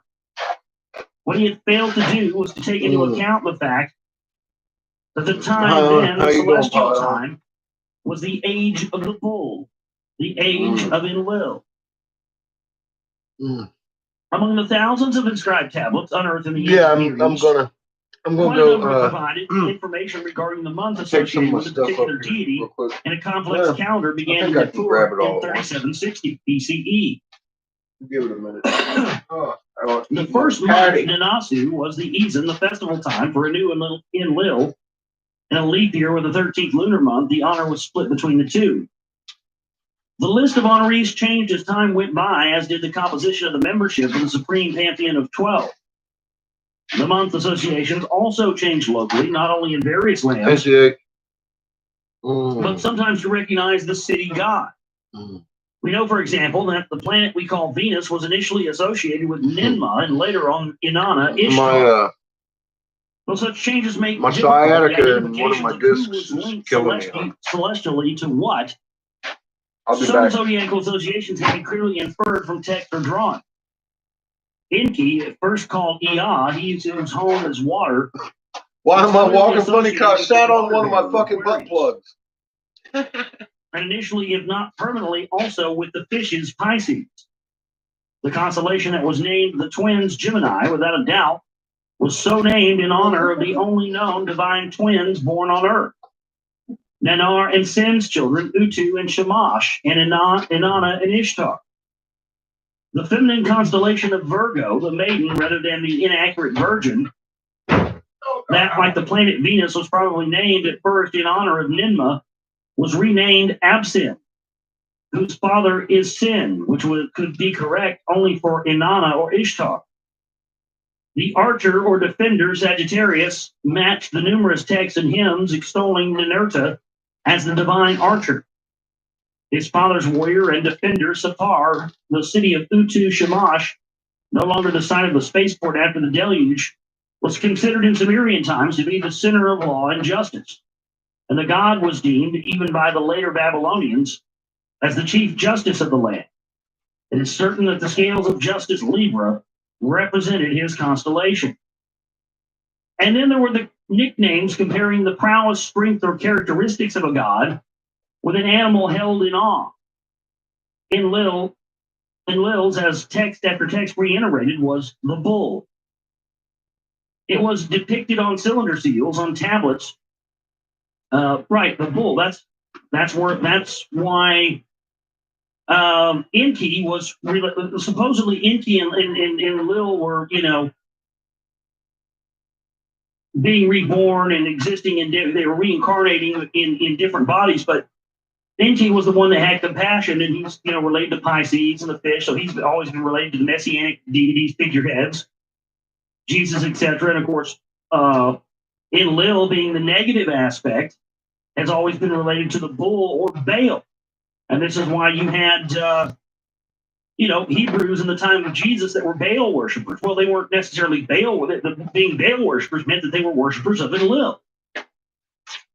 They were in Enlil cult. And so they didn't, that was what that whole thing was based on. That's the whole foundations of religion are based on all of this, ancient Anunnaki shit, man. It's a fact. Again, and he referenced a guy who's writing earlier, 1871, that some of the first translations. I've actually read those translations, the ones that were done in the 1870s. And when you read those, they read the same as Zachariah Sitchin's interpretation. Yep. So I guess either this stuff is real and is right, or the disinfo artists were operating way back in 1875, which I guess is a possibility. But man, that's that's really the most interesting thing about this is that the whole relation with Bull and the Baal and all that stuff, and we've seen these Canaanites worship Baal. That was a pre-Hebrew culture. And it was an Enlil cult, as they talked about earlier. They had cult centers that were built, and that's what it was. And in my opinion, I believe that the current world order still exists of this same type of worshipers. I think that Judaism and all the main religions were spawned off of that. Duh. And that's what they've gotten people to do. They've gotten people to worship the Enlil energy, the bull energy, instead of the positive energy of that. And that's what they're into. I think they're still drawing upon that bull and Enlil energy to this day. Duh. It was depicted on cylinder seals on tablets dealing with a strong art. Some of the most beautiful art objects discovered in the silk and herb were bullheads sculpted in bronze with semi-precious stones. Without a doubt, the constellation of the bull, Taurus, honored and symbolized in Will. Its name, Kudana, meant the bull of heaven. And text dealing with an actual bull of heaven linked in Lil and his constellation to one of the most unique places on Earth. It's a place that I'm okay. the landing place. Yeah. And it is there that one of I told you I don't. structures on Earth, including the stone Not tower every day is all dancing. still stands. Many Some texts from days hurt. antiquity, including the Hebrew Bible, describe or refer to the unique forest of tall and great cedar trees in Lebanon. Yeah, that's I'm having one of those days, CH. Having one of those weeks. It just doesn't seem to want to go away. What? You want to fight? Hang on a second. Huh? What? They revived the ravished lambs and crops and domesticated animals. Hang on.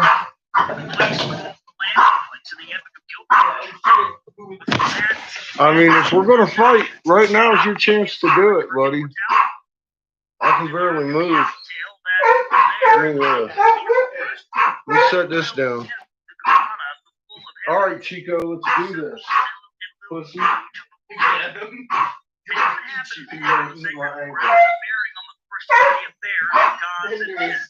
Dumbass over there.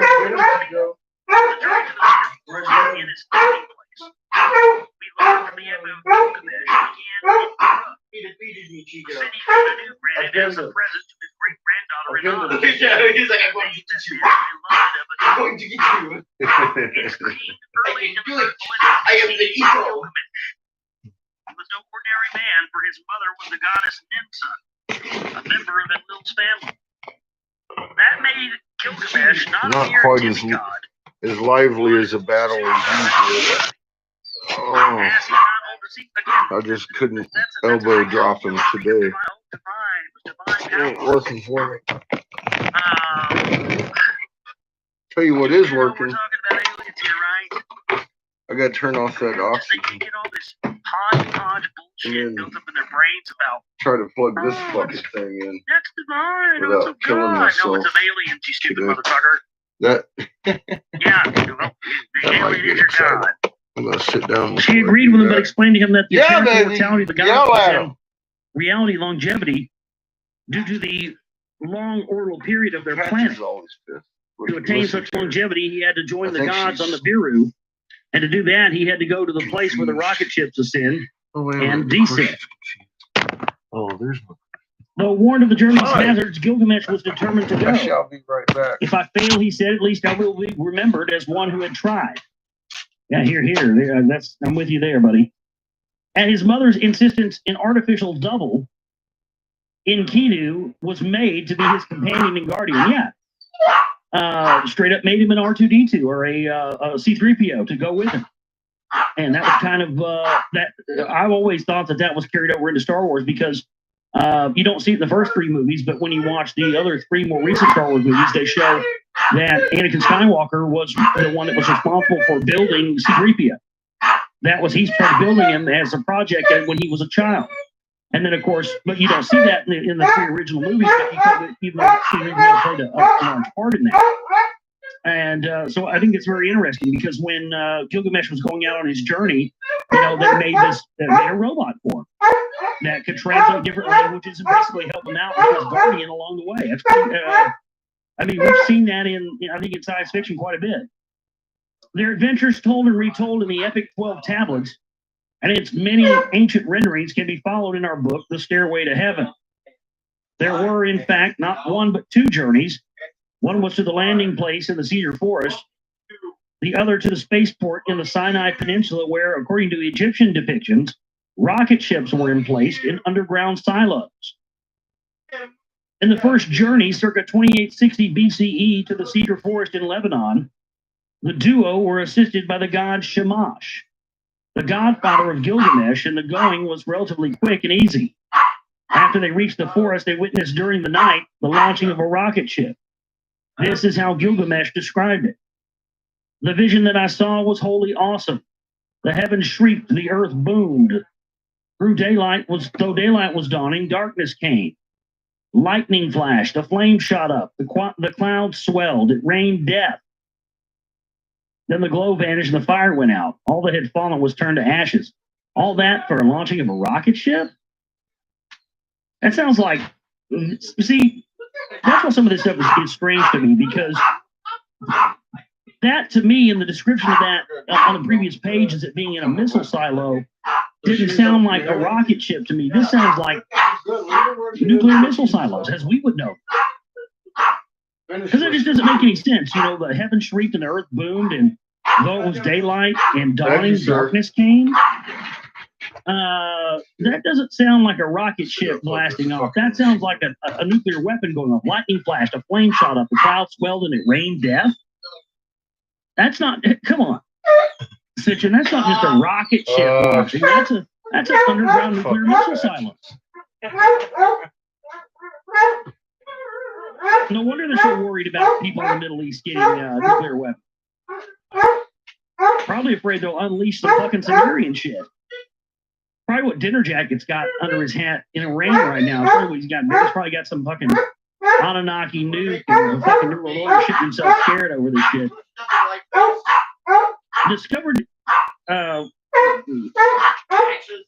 and undeterred the next day, Gilgamesh and Enkidu discovered the secret entrance that had been used by the Anunnaki, but as soon as they entered it, they were attacked by a robot-like guardian who was armed with death beams and a revolving fire. They managed to destroy the monster and relaxed by a brook, thinking that their way was in the clear. But when they ventured deep into the cedar forest, a new challenger appeared, the Bull of Heaven. Unfortunately, the sixth tablet of the epic is too damaged for the lines describing the creature and the battle with it to be completely legible. The legible portions do make it clear that the two comrades ran for their lives, pursued by the Bull of Heaven all the way back to Uruk. It was there that Enkidu managed to slay it. The text becomes legible where the boastful Gilgamesh, who cut off the bull's thigh, called the craftsmen, the armorers, and the artisans of the Uruk to admire the bull's horns. It's not very. The text suggests that they were artificially made. Each is cast from 30 minus of the lapis. The coating of each is 2 fingers thick. So when they slayed this thing, it was actually like what they slayed was some kind of, you know, artificial creation as well. It was a robot or some kind of other not natural. That glass I play with 3,200 degrees, and you see me drop it all the time, C8. Where's it going if I'm sitting down? Yeah. Mr. Happy ain't so happy sitting down blowing glass. Dangerous prospect there. I've seen fusing occur. I don't ever want to see fusing occur. Not to me! But I've seen it. It didn't look pretty. It looked pretty painful. So yeah, I stand up. I'll be all right. I just gotta stretch my back out and give it the time off it needs, or at least in spurts, so it's better. The whole damn back's hurt. I don't even know what the fuck I did. I'm pretty sure I tweaked it while I was driving. Anyway, I gotta go to the store.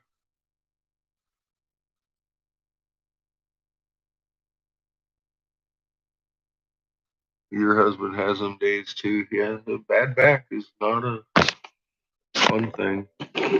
And anybody that has bad backs understands it's just one of those days. That's all.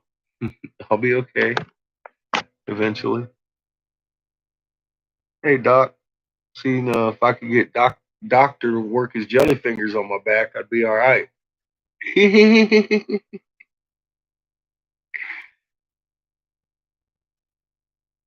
Ah,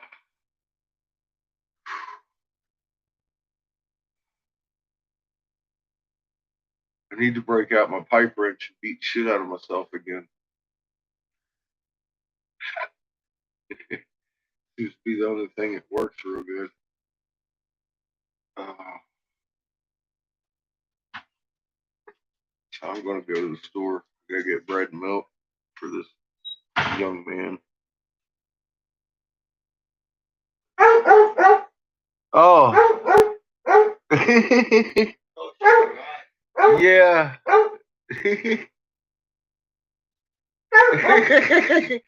I wear them till I can't wear them no more. This is my world's greatest dad T-shirt. I've had this motherfucker for a long year. It's my work shirt. I work in my basement. I ain't out to impress nobody. Besides, I work with fire. Look at my clothes. I burn them right off of me sometimes. Yeah. Oh fuck. See, that's what I'm not gonna go for if I can help it at all. Oh my God. Where's her baby? Where is her baby? Where is it? Where's your baby, Pat? Go get it, bring it here. Fucking Patches all week has been absolutely neurotic about her little baby. She chewed the ears off. It has no eyes. The nose is gone. It's kind of dingly. Let her go. What? It's my baby.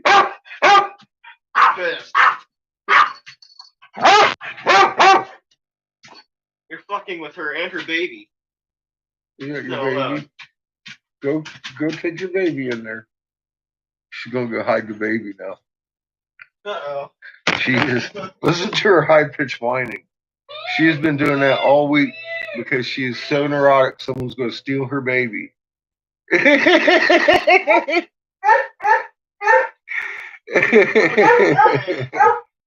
Oh.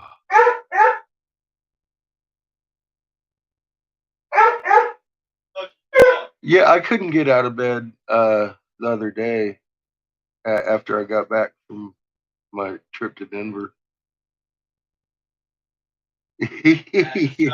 Patches was fixing to jump on my ass to get her baby. Yeah, she's fucking crazy about it. Isn't that funny? Bury the stuff. It's not good for puppies.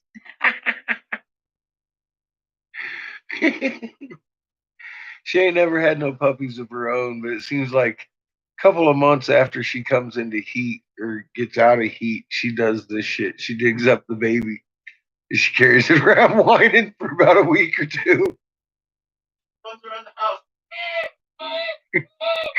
Don't look at my baby. I'm embarrassed. I ate his ears. I ate his ears. I got no ears or eyeballs.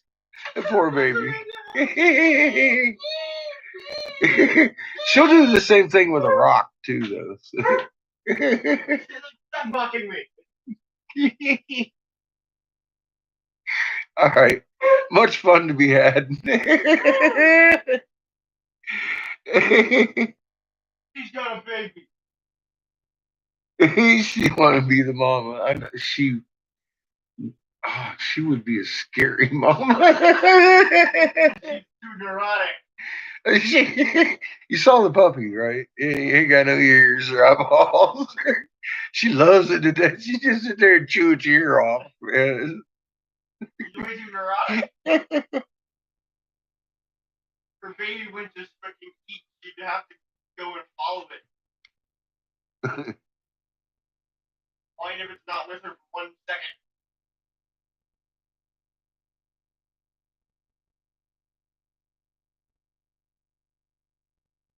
second. Chicken burgers through her back. All right, y'all. You have a good evening. I might go live again. I gotta rest my back. It's hurting. I gotta get this boy some milk. He done drank the whole gallon. Okay, I helped. Remember we had green milkshakes. Oh, I will. I'm gonna take me a nap. Y'all have a good night. If I don't see you again. A nap? If not, I'll see you in the morning. Oh,